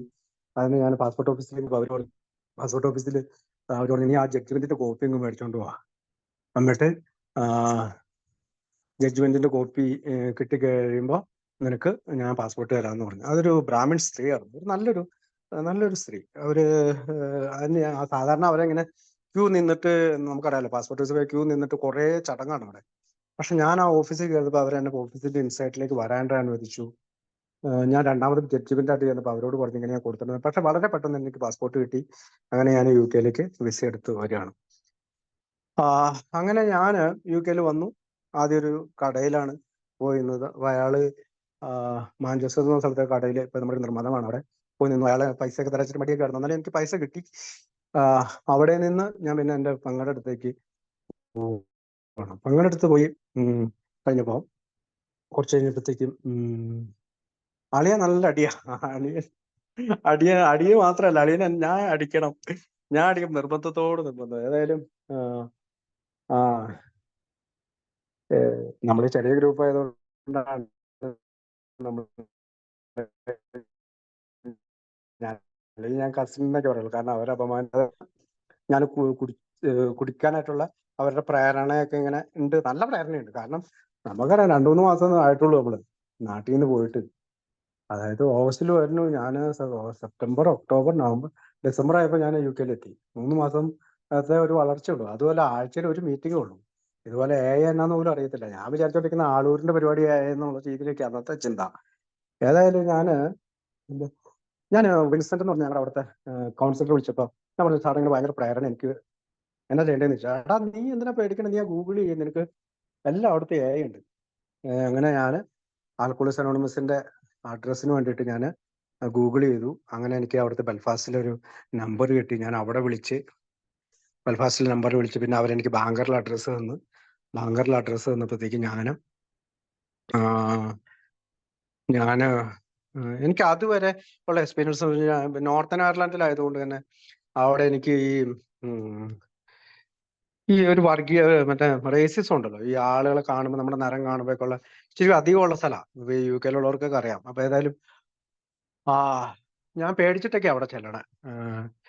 ഞാനൊരു കടയിൽ അതിൻ്റെ ഇടയ്ക്ക് പോകുന്നുണ്ട്. അവിടെ ആ കടയിൽ പോകണ ആ ചേട്ടനാണെങ്കിൽ കുപ്പിയായിട്ടാ വരുള്ളൂ. കുപ്പി എടുത്തിട്ട് ആദ്യം കൗണ്ടറിൽ കൊണ്ടുവയ്ക്കുക, അടിയിൽ കൊണ്ടുവയ്ക്കുക, എന്നിട്ടാ പുള്ളി കച്ചവടം തുടങ്ങുള്ളൂ. പുള്ളി ഓരോന്നോരോന്ന് ഇങ്ങനെ അടിച്ചുകൊണ്ടിരിക്കും. വൈകുന്നേരം ആകുമ്പോഴത്തേക്കും പുള്ളി അടിക്കും. പുള്ളി എന്നോട് 1-2 പ്രാവശ്യമൊക്കെ കുപ്പി മേടിക്കാൻ പോകുമ്പോൾ പറഞ്ഞപ്പോൾ ഞാൻ പറ്റില്ല എന്ന് പറഞ്ഞു. അപ്പോൾ പറഞ്ഞു, അതെന്നാ, നീ എൻ്റെ സ്റ്റാഫാണ്, നീ പറഞ്ഞത് ചെയ്യണം എന്നൊക്കെ പറഞ്ഞിട്ട് പുള്ളി ക്യാഷ് ഇൻ ഹാൻഡ് ആ സമയത്ത്. 1-2 പ്രാവശ്യം ഞാൻ പോയി എന്നാ ഓർക്കണേ. പിന്നെ എനിക്കത് വല്ലാത്ത മുഴുവൻ ഞാൻ പോയില്ല. ഒരു കോള് വന്നതാ. അങ്ങനെ ഞാൻ അതൊക്കെ അവിടെ നിന്നൊക്കെയാണ് മീറ്റിങ്ങിലേക്ക് ഞാൻ ചെല്ലുകയാണ്. മീറ്റിങ്ങിൽ നിന്ന് ചെന്ന് കഴിഞ്ഞപ്പം ഞാനിങ്ങനെ ക്ലോസ്ഡ് മീറ്റിംഗ് കണ്ട്. സൈക്കിൾ ഞാൻ ഫ്രണ്ടിൽ എടുത്ത് വയ്ക്കുന്നു. ഞാൻ പതുക്കെ ചെല്ലുന്നു. ആ ഡോറിൽ 2 മുട്ട് കൂട്ടി. അപ്പൊ അവര് ഡോറ് തുറന്നു. അപ്പൊ ടോബിലും ജോഫ്ലിനും ഉണ്ട്, 2 പേര് എണീറ്റ് വന്നു. എന്നെ കെട്ടിപ്പിടിച്ച്, അവരുടെ കൈ കൊള്ളാനുള്ളൂ. എന്നെ 2 പേരും കൂടി കെട്ടിപ്പിടിച്ച് ഏറ്റവും ഫ്രണ്ടിൽ കൊണ്ടിരുത്തി ചായ തന്നു, ബിസ്ക്കറ്റ് തന്നു. അങ്ങനെ കുറെ നേരം അവരെന്നോട് സംസാരിച്ചു. അതിനുശേഷം ഏറ്റവും ഫ്രണ്ടിൽ കൊണ്ടിരുത്തി മീറ്റിംഗ് തുടങ്ങി. അതിൻ്റെ ഇടയ്ക്ക് എനിക്കൊരു ബിഗ് ബുക്ക് തന്നു. ബിഗ് ബുക്കിൽ എല്ലാവരും സൈൻ ചെയ്ത് മറ്റുള്ളൊരു ബിഗ് ബുക്ക്. പിന്നെ എനിക്ക് അവിടുത്തെ പരിസരങ്ങളിലെ ഒരു കാർഡ് തന്നു, മീറ്റിംഗ് കാർഡ്. അവിടെ നിന്ന് ഞാൻ ആൽക്കോളിക്സ് അനോണിമസിന്റെ യാത്ര പതുക്കെ തുടങ്ങിയുള്ളൂ. ഈ നാട്ടിലെ യാത്രേനേക്കാളും ഇച്ചിരിയും കൂടി ഗൗരവകരമായിട്ട് ഞാൻ കള്ളുകൂടിയെ കാണാൻ തുടങ്ങിയത് അവിടെ വെച്ചാണ്. കാരണം ഞാൻ നാട്ടിൽ വെച്ച് എൻ്റെ ഐഡിയ എന്ന് വെച്ചാൽ 5-6 മാസം നിർത്തിയിട്ട് വീണ്ടും കുടിക്കാനായിരുന്നു പ്ലാൻ. പക്ഷെ അവിടെ ചെന്ന് കഴിഞ്ഞപ്പോൾ ഈ സായിപ്പന്മാർ എല്ലാ ദിവസവും വീട്ടിൽ വരും, എന്നെ കൊണ്ടുപോകും, അല്ലെങ്കിൽ എന്നെ ഫോൺ വിളിക്കും. അത് വരുന്നില്ല, നിങ്ങൾ വീട്ടിൽ ലാൻഡ്ലൈനുണ്ട്, അപ്പൊ അങ്ങോട്ടേക്ക് വിളിക്കും. അങ്ങനെ ഞാൻ പോയിക്കൊണ്ടിരിക്കുമ്പോൾ ഒരു ദിവസം അളിയനിങ്ങനെ ഭയങ്കര നിർബന്ധമാണ് കുടിക്കുന്നത്. ഒരു ദിവസം ഞാൻ മീറ്റിംഗ് കഴിഞ്ഞ് വീട്ടിൽ ചെല്ലുമ്പോൾ എൻ്റെ തുണിയും എൻ്റെ സർട്ടിഫിക്കറ്റുകളും എല്ലാം പുള്ളി എടുത്ത് വലിച്ച് പുറത്തേക്ക് ഇട്ടേക്കുക. നീ കുടിക്കുന്നില്ലേ, കുടിക്കണ്ട, നിന്റെ ഒരു മീറ്റിംഗ് എന്നൊക്കെ പറഞ്ഞിട്ട് ഭയങ്കര ബഹളം. ഏതായാലും ഞാനതെല്ലാം വലിച്ചു കയറ്റി എൻ്റെ കാറിന്റെ പുറകെ കയറ്റിയിട്ടു. അന്ന് എൻ്റെ മീറ്റിംഗ് റൂമിന്റെ താക്കോൽ എൻ്റെ കയ്യിലുണ്ടായിരുന്നു. മീറ്റിംഗിന്റെ റൂമിന്റെ താക്കോല് കൊണ്ട് ഞാൻ എൻ്റെ കയ്യിലുള്ളത് കൊണ്ട് ഞാൻ എൻ്റെ സ്പോൺസറെ വിളിച്ചു വെച്ചു. അതിൻ്റെ അടുത്ത് സ്പോൺസറേയും കിട്ടി. അപ്പോൾ സ്പോൺസർ വിളിച്ചു വെച്ചു, നീ താമസിച്ചോളാൻ പറഞ്ഞു. അങ്ങനെ ഞാൻ ആ മീറ്റിംഗ് റൂമിലാണ് താമസിച്ചത്. അന്ന് അവിടെ ഹീറ്റിംഗ് ഒക്കെ ഉണ്ട്. പക്ഷെ പിറ്റേ ദിവസം തന്നെ ഞാൻ വേറൊരു റൂം എടുത്ത് മാറി. അത് ഈ ഫേസ്ബുക്ക് കണ്ടിട്ടാണ് ഞാൻ മാറണേ. അപ്പൊ ഒരു ഷെയറിംഗ് റൂമാണ്. റൂമിന് കുറ്റിയൊന്നുമില്ല. ഞാൻ ഈ സാധനങ്ങളെല്ലാം അവിടെ കൊണ്ടുവച്ചു. ഞാനെല്ലാം എടുത്ത് $350 പൗണ്ട് അവൻ്റെ കൊടുത്തു കഴിഞ്ഞാൽ പിന്നെയാണ് ഞാൻ കാണുന്നത് അവൻ്റെ കാലിൽ ഒരു കുടുക്കുണ്ട്. അവൻ അവിടുത്തെ ഒരു ഡ്രഗ് ഡീലറോ എന്തോ പരിപാടിയായിരുന്നു, അവന് കേസുള്ള ആളാണ്. ഏതായാലും പിന്നെ ഞാൻ പെട്ടുപോയി. ഞാൻ എൻ്റെ കയ്യിലെ പൈസ എല്ലാം കൊടുത്തു. അങ്ങനെ ഞാൻ 1 മാസം അവിടെ നിൽക്കാനുള്ള പ്ലാനൊക്കെ ഓൾറെഡി പൈസ കൊടുത്തല്ലോ. അപ്പൊ ഈ കാറിന്റെ കീ ഞാൻ ഒരു ദിവസം ഉച്ചയ്ക്ക് ഇങ്ങനെ ഡ്യൂട്ടി കഴിഞ്ഞിട്ട് വന്നപ്പോൾ ഞാൻ അവിടെ വാതിൽക്ക് വെച്ചേക്കായിരുന്നു, ജനലിൽ വെച്ചേക്കായിരുന്നു. ഇവന് വാതിലോട് ഞാൻ നല്ല ബോധം കിട്ടി ഉറങ്ങിപ്പോയി. ജനലേക്കടെ ഇവൻ കീ എടുത്തിട്ട് കാർ എടുത്തുകൊണ്ട് പോയെന്നാണ് ഞാൻ വിശ്വസിക്കുന്നത്. അങ്ങനെ ഞാൻ എണീറ്റ് നോക്കുമ്പോൾ കാറില്ല. കാറിലാണ്ട് വന്നപ്പോ എനിക്ക് ഭയങ്കര ഇതായി. ഞാൻ അപ്പൊ തന്നെ അവനോട് പറഞ്ഞു പോലീസിനെ വിളിക്കാൻ പറഞ്ഞു. അങ്ങനെ പോലീസിനെ വിളിച്ചു. പോലീസ് വന്നിട്ട് എന്നോട് ചോദിച്ചു, എന്റെ പൊന്നട, നീ എന്നെ ഇവിടെ താമസിക്കണേ, മാറി താമസിക്കുക, അവനാകെ ക്രിമിനൽ കേസ് പ്രതികൾ കൊടുക്കണം. പിന്നെ ഞാൻ പെട്ടെന്ന് തന്നെ ഞാൻ മാറി. കുറച്ച് ദിവസം കഴിഞ്ഞപ്പോൾ ഞാൻ മീറ്റിംഗിലേക്ക് പോയി. ഞാൻ പോലീസിൽ പറഞ്ഞിട്ട് ഞാൻ മീറ്റിംഗിലേക്ക് പോയി. മീറ്റിംഗ് റൂമിന്റെ ഉള്ളിൽ ചെന്ന് ഞാൻ ഈ ടോമിനോട് ഈ കാര്യം പറഞ്ഞു. ടോമിന് എനിക്ക് 20 പൗണ്ട് എടുത്തു തന്നു.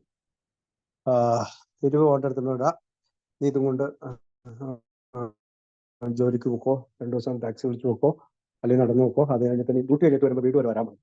അങ്ങനെ ഞാൻ ഡ്യൂട്ടി കഴിഞ്ഞ് 2ാമത്തെ ദിവസം അങ്ങനെ ഡ്യൂട്ടി കഴിഞ്ഞ് പുള്ളിയുടെ വീട്ടിൽ പോയി. പുള്ളി കാപ്പി എടുത്ത് തന്നു. നീ വാ എന്ന് പറഞ്ഞിട്ട് എന്നെ പുറകിലോട്ട് കൊണ്ടുപോയി ഗ്യാരേജ് തുറന്നിട്ട് ഏറ്റവും ഒരു പുതിയ സൈക്കിള് എൻ്റെ കയ്യിലേക്ക് എടുത്ത് തന്നിട്ട് പറഞ്ഞു, ഇതുകൊണ്ട് നീ ചവിട്ടിക്കോ, നിന്റെ BP ഷുഗറൊക്കെ ഒന്ന് കുറയട്ടെ എന്ന് പറഞ്ഞു.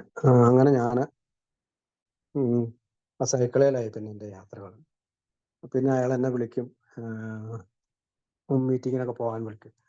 അങ്ങനെ ഞാൻ ഈ സ്പോൺസറെ കണ്ടെത്തിയ കാര്യം എന്ന് വെച്ചാൽ കെന്നത്ത് റോബർട്ട്സ് എന്ന് പറഞ്ഞൊരു ആൾ അവിടെ വന്ന് എന്നോട് ചോദിച്ചു, നീ സ്പോൺസർ ഉണ്ടോ ചോദിച്ചു. അപ്പൊ ഞാൻ പറഞ്ഞു, നമുക്ക് അറിയത്തില്ലോ, ഇല്ലെന്ന് പറഞ്ഞു. അങ്ങനെ അടുത്ത ശനിയാഴ്ച ബാംഗ്ലൂരിലുള്ള ഒരു ലൈബ്രറിയിൽ വരാൻ പറഞ്ഞു. അങ്ങനെ ഞാൻ അവിടെ ചെല്ലാൻ തുടങ്ങി. 10 മണി എന്ന് പറഞ്ഞാൽ 10:30 ആകുമ്പോഴേ ചെല്ലുള്ളൂ. അങ്ങനെ ഞാൻ എപ്പോഴും വൈകിച്ച്, ഒരു അച്ചടക്കമില്ലായിരുന്നു. അങ്ങനെ ഒരു മടിച്ച് വേണം വേണ്ടാക്കൊക്കെ ആയിട്ടാണ് ഞാൻ പോയിക്കൊണ്ടിരുന്നത്.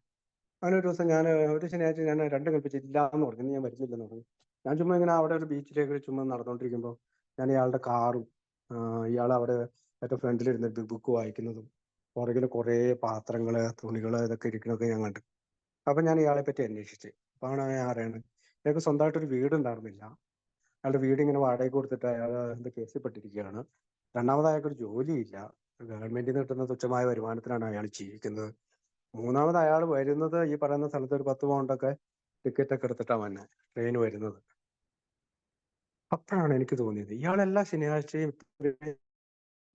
ദൂരം ഇന്ത്യയിൽ നിന്ന് വന്നിട്ടുള്ള എന്നെ കാണാനായിട്ട് ഇത്രയും ദൂരം സഞ്ചരിച്ചു വന്നു.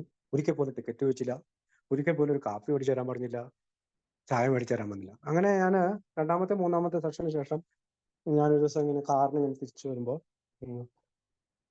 കാറുള്ള സമയം, കാറ് പോണതിന് മുമ്പാണ്. അപ്പോൾ കാറിന് തിരിച്ചു ഇങ്ങനെ വരുമ്പോൾ ഞാൻ അപ്പുറ സൈഡിൽ ഒരു പിസ്സ ഹട്ടിന്റെ ഓപ്പോസിറ്റ് സൈഡിൽ ഇങ്ങനെ പാർക്ക് ചെയ്തിട്ട് ഇയാളിങ്ങനെ വരിക.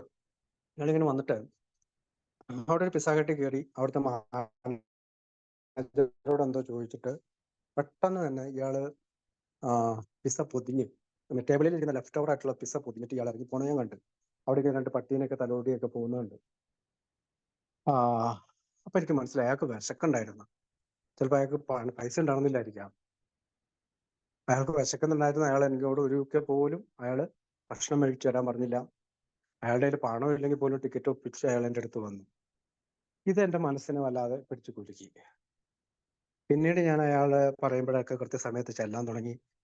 അന്ന് തന്നെ ഞാൻ ബിഗ് ബുക്ക്, ഇയാള് വരച്ചേക്കണ ബിഗ് ബുക്ക് ഒക്കെ എടുത്ത് ഇയാളിങ്ങനെ കുറെ സ്കെച്ച് പേനോണ്ടൊക്കെ അതും ഇതൊക്കെ വരച്ചിട്ടുണ്ട്. 4th സ്റ്റെപ്പ് ഒരു 6 ആയി.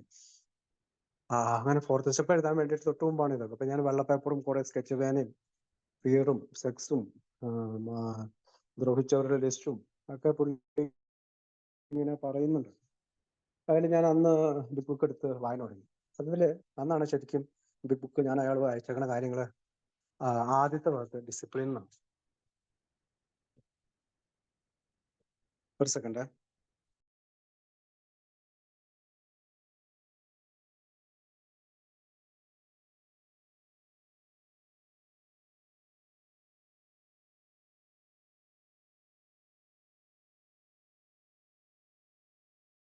അപ്പൊ ഞാനും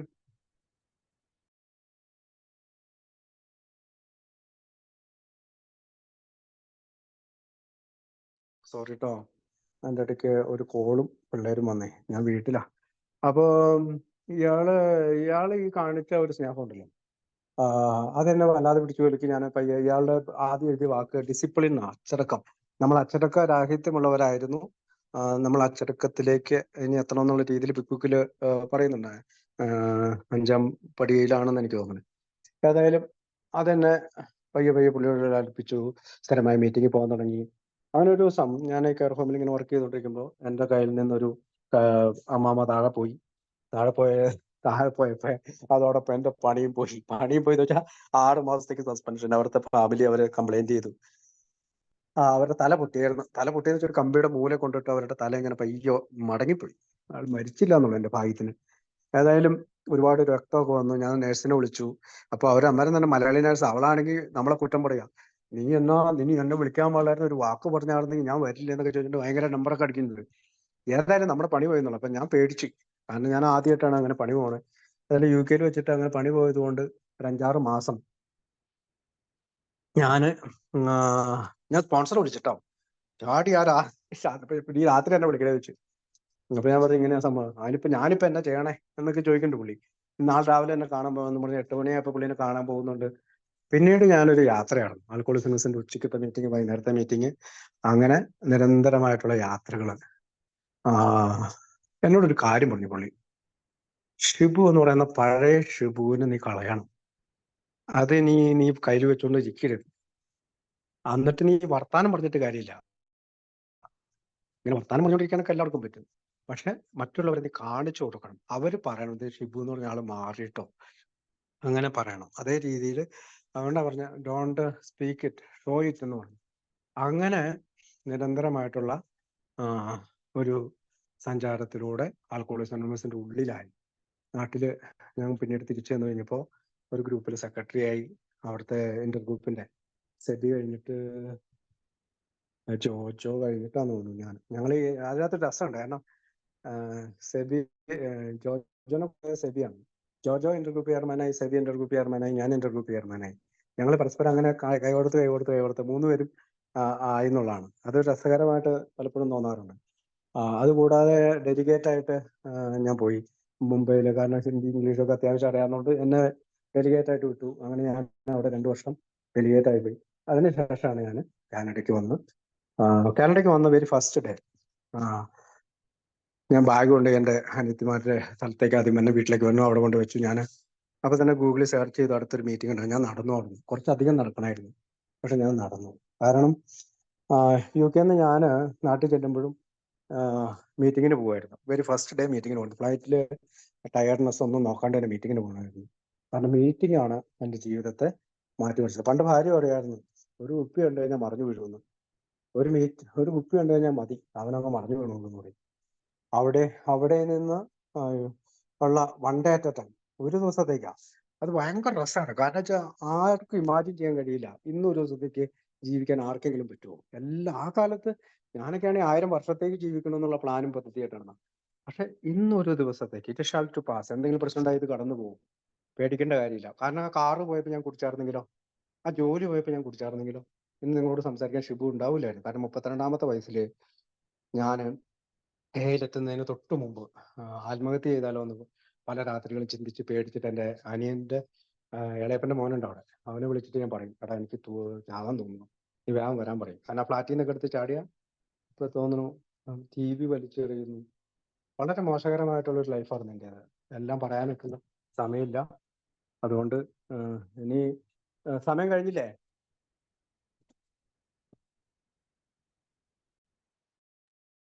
ശിവചേട്ടാ 2-3 മിനിറ്റ് ഉണ്ട്. ശിവചേട്ടാ 8 മണി, കുറച്ച് സമയം എടുക്കാം ശിവചേട്ടാ, കുഴപ്പമില്ല, നോ പ്രോബ്ലം. എടുത്തോളൂ, പറഞ്ഞ അവസാനിപ്പിച്ചോളൂ. അപ്പൊ അങ്ങനെ അതിനിടയ്ക്ക് പിള്ളേരൊക്കെ സൈക്കിൾ എടുക്കാനൊക്കെ ഉണ്ട്. ഞാൻ ഗ്യാരേജിലെന്ന് പറയണേ. അപ്പൊ ഞാൻ കാറിൽ കയറിയിരിക്കുക. ഓക്കെ. അപ്പൊ അല്ല, ഞാൻ പറയത് അപ്പൊ തുടക്കം മുതല് ഞാനുണ്ടായ 6 മാസത്തിനുള്ളിൽ കുടിക്കണം എന്നുള്ള സങ്കല്പത്തിൽ നിന്ന് എനിക്ക് നല്ലൊരു മാറ്റം കിട്ടി. 1 day at a time എന്നുള്ള രീതിയിൽ എനിക്ക് ജീവിക്കാൻ പറ്റി. ഇന്ന് ഇപ്പൊ എൻ്റെ കുട്ടികൾ 4 ആൺപിള്ളേരുണ്ട്. അവർക്കെല്ലാം ഒരു നല്ല അപ്പനായിട്ട് ഇടയ്ക്കൊക്കെ പെണ്ണുമ്പോൾ നിന്നെ കെട്ടിയോടുകൂടി എന്റെ ജീവിതം പോയി എന്നൊക്കെ പറയുമെങ്കിലും ആ സങ്കടങ്ങൾക്കിടയിലും നല്ല സന്തോഷപ്രദമായിട്ട് ജീവിക്കും. കാരണം എനിക്കറിയാലോ, ഞാൻ എന്റെ കുടുംബം എങ്ങനെയാ നന്നായിട്ട് നോക്കണേ, പണിയെടുക്കാൻ പോകുന്നുണ്ട്. പണ്ടത്തെ പോലെ ആരെ പറ്റിക്കണമെന്നോ മറ്റുള്ളവരുടെ പണം നമ്മുടെ കൈവശമാക്കണമെന്നോ ഏതായാലും ആൽക്കോളിക് അനോണിമസിൽ വന്നിട്ട് ആരുടെ പണം എന്റെ കൈവശമാക്കണമെന്ന് ഞാൻ വിചാരിച്ചിട്ടില്ല, ചിന്തിച്ചിട്ടില്ല, ചെയ്തിട്ടില്ല. എന്തെങ്കിലും എല്ലാത്തിനും കൃത്യ കണക്കുകൾ വെച്ച് ജീവിക്കാനും ഞാനും ഒരു മെമ്പറൊക്കെ ആയിട്ട് ഷെയർ കൂടി ഒരു ബിസിനസ് ഒക്കെ കൂടിയിട്ട് അവരൊക്കെ ആയിട്ട് എല്ലാ ദിവസവും കൃത്യം കിടക്കുക. ഇത് 10,000 കിട്ടിയത് ഇന്ന രൂപ ഇത്ര രൂപ ഇന്ന പറഞ്ഞ് കൃത്യം കിടക്കുക. അതിന്റെ ഫയലൊക്കെ നമ്മുടെ കയ്യിലുണ്ട്. ഇതൊക്കെ ഇങ്ങനെയൊക്കെ ചെയ്യാനും അങ്ങനെ മുന്നോട്ട് പോകാനും ഒക്കെ കഴിഞ്ഞത് ആൽക്കോളിസിന്റെ ബസ്സിൽ ഉള്ള ഒരുപാട് ദുരനുഭവങ്ങളും അതിലുണ്ടായിട്ടുണ്ട്. ഒരാൾക്ക് ജോലി മേടിച്ചു കൊടുത്തു, അയാള് ലാസ്റ്റ് എനിക്കെതിരെ കേസ് കൊടുക്കേണ്ട വരെ വന്ന് അവസാനം ഞാൻ എന്ന് പറഞ്ഞത് അവിടെ ഒരു വക്കീലാണ് അത് സോൾവ് ചെയ്തത്. പിന്നെ എന്നാ അങ്ങനെ ഒരു ദുരനുഭവം ഉണ്ടായിട്ടുണ്ട്. അയാൾ 2 ദിവസം എന്റെ പറമ്പിൽ വെട്ടാൻ വന്നതാ. പ്രിൻസേട്ടൻ പറഞ്ഞിട്ട് പറഞ്ഞു വിട്ടാ. അയാൾക്ക് ഇച്ചിരി മാനസിക രോഗം ഉണ്ടായിരുന്നു, ഞാൻ അറിയത്തില്ലല്ലോ. പ്രിൻസേട്ടൻ പറഞ്ഞുകൊണ്ട് ഞാനൊരു ജോലി കൊടുത്ത. പക്ഷെ അയാൾ 2 ദിവസം വെട്ടി എന്റെ പറമ്പ് വിറ്റു എന്ന് പറഞ്ഞപ്പോൾ പുള്ളിക്ക് 3% കമ്മീഷൻ വേണമെന്ന് പറഞ്ഞിട്ട് പുള്ളി പുറകെ കിടന്നു. ഏതായാലും അതൊക്കെ പറയാൻ പോയാൽ ഒരുപാട് സമയം എടുക്കും. എനിക്ക് പിന്നെ നിങ്ങളോട് പറയാനുള്ള ഒരു നന്ദിയാണ്. അതായത് ഒരു 2020-21 ശേഷം ഇങ്ങനെ ഒരു കൂട്ടായ്മ നമ്മൾ ഓരോരുത്തരും നന്നായിട്ട് പ്രവർത്തിക്കുകയും ഒരുമിച്ച് നിൽക്കുകയും പരസ്പരം സഹായിക്കുകയും ഹൃദയം തുറന്ന് എനിക്ക് നല്ല ധൈര്യം. ഞാൻ എല്ലാം ഇന്നിപ്പോ എനിക്ക് പറയാവുന്ന എല്ലാ കാര്യങ്ങളൊക്കെ കുറച്ചൊക്കെ എന്ന് വെച്ചാൽ മറ്റേ സോണിയ പോർച്ച എന്നുള്ളതൊന്നും പറഞ്ഞില്ല എന്നുള്ളൂ. അതൊക്കെ പറഞ്ഞു കഴിഞ്ഞാൽ ശരിയാവില്ലാത്തതുകൊണ്ട് അത് വിട്ട് ഞാൻ ക്ലാസ്സിൽ പിടിച്ച കാര്യം മാത്രം ഇന്ന് പറയാനൊക്കെ ആയിട്ട് ഞാൻ ശ്രമിച്ചിട്ടുണ്ട്. നിങ്ങൾക്ക് നന്ദിയുണ്ട്. കാരണം ഹൃദയം തുറന്ന് കഴിഞ്ഞ വർഷം ഞാൻ ഇങ്ങനെ ഒരു ഹൃദയം തുറന്ന് 1.5 മണിക്കൂർ മിഡ് നൈറ്റ് ഷെയർ ചെയ്തത്. പിന്നെ കഴിഞ്ഞ ദിവസം രാജേഷ് ഏട്ടൻ എന്നെ ജ്വാലയിൽ ഷെയർ ചെയ്യാൻ നിർബന്ധിച്ചു. അതും രാജേഷ് ഏട്ടനോട് നന്ദിയുണ്ട്. കാരണം വെച്ചാൽ അന്നൊക്കെ എന്ന് വെച്ചാൽ നല്ല ആത്മാർത്ഥമായിട്ട് ഞാനങ്ങ് എഴുതി പിടിപ്പിച്ചൊന്ന് ഷെയർ ചെയ്ത് കഴിഞ്ഞാൽ നമുക്ക് പോയിന്റ് ബൈ എന്നൊക്കെ നമുക്ക് എഴുതാനൊക്കെ തോന്നും. പക്ഷെ ഞാൻ അങ്ങനെ ചെയ്താൽ ചിലപ്പോൾ അതിനേക്കാളൊക്കെ നന്നാവുക ഫ്രീ ആയിട്ട് നമ്മളെ അങ്ങ് വിടുക. പറയുന്ന നമ്മുടെ മനസ്സിൽ അല്ലെങ്കിൽ മനസാക്ഷി നമ്മളോട് അല്ലെങ്കിൽ നമ്മുടെ ഇങ്ങനെ മൈൻഡിലും പോപ്പപ്പ് ചെയ്ത് വന്ന കാര്യങ്ങൾ പറയുക, മുന്നോട്ട് പോവുക എന്ന് പറയുക. അങ്ങനത്തെ കാര്യങ്ങളൊക്കെയാണ് ഇപ്പൊ ചെയ്തത്. ഞാൻ പറഞ്ഞു വന്നു നിങ്ങളോട് എല്ലാവരോടും ഓരോരുത്തരോടും നന്ദിയുണ്ട്. നന്ദി ജെയിംസ് ചേട്ടൻ, രാജേഷ് ചേട്ടൻ, സന്തോഷ്, അഖിലേഷ് കുവൈറ്റ്, അരുൺ കോശി, അരുൺ കൃഷ്ണ, ബേസില്, ബിബിന്, ജെറി, ജോമി ചേട്ടൻ, ലിജോ ജോസഫ്, സെബി, ഡിക്സൺ. അപ്പൊ നിങ്ങളോട് എല്ലാവരോടും ഇതിന് 2-3 പേര് കൂടി ആരാന്നില്ല. അപ്പൊ അവരോടൊക്കെ നന്ദി പറയാണ്. ഇനി തുടർന്നും നിങ്ങളുടെ സഹായം എനിക്ക് വേണം. കാരണം ഞാനും മദ്യാസക്തനാണ്. തുടർന്നും എനിക്കും one day at A time എന്നുള്ള പല പ്രശ്നങ്ങളും ഇനിയും ഉണ്ടാവാം. അപ്പൊ അമ്മരൊക്കെ എനിക്ക് ഇവിടെ വന്ന് ധൈര്യമായിട്ട് എനിക്കിന്നൊരു പ്രശ്നം ഉണ്ടായിടാവെന്ന് പറയാനായിട്ടുള്ള ഒരു പ്ലാറ്റ്ഫോം എനിക്ക് കിട്ടിയിട്ടുണ്ട്. അത് അവരെന്നെ ജഡ്ജ് ചെയ്യുവോ അല്ലെങ്കിൽ അവരെന്നെ അങ്ങനെ പറയുവോ അല്ലെങ്കിൽ അവരങ്ങനെ ചിന്തിക്കുവോ അതൊന്നും എന്നെ ബാധിക്കുന്നില്ല. ഞാൻ സത്യസന്ധമായിട്ട് തുറന്ന് പറയുക. അപ്പോഴെനിക്ക് കിട്ടുന്ന ഒരു ആത്മീയ സുസ്ഥിതിയിൽ ഞാൻ ജീവിക്കുന്നു. Thank you Santhosh. Thank you very much. Thank you ഷിബിച്ചേട്ടാ. Thanks for your sharing. ഏതായാലും നല്ലൊരു ഷെയറിങ് ഇന്ന് രാവിലെ തന്നെ കേൾക്കാൻ പറ്റിയതിൽ വളരെ സന്തോഷമുണ്ട്. അപ്പൊ എല്ലാവർക്കും എന്നാ ഒരിക്കൽ കൂടി നന്ദി. ഇപ്പൊ എല്ലാവർക്കും ഷിബിച്ചേട്ടനൊരു ആശംസ പറയാനുള്ള അവസരമാണ്. ഞാൻ പറഞ്ഞോട്ടെ? തീർച്ചയായും പറഞ്ഞോളൂ. ആൽക്കോളിക്കാണ് കോശി.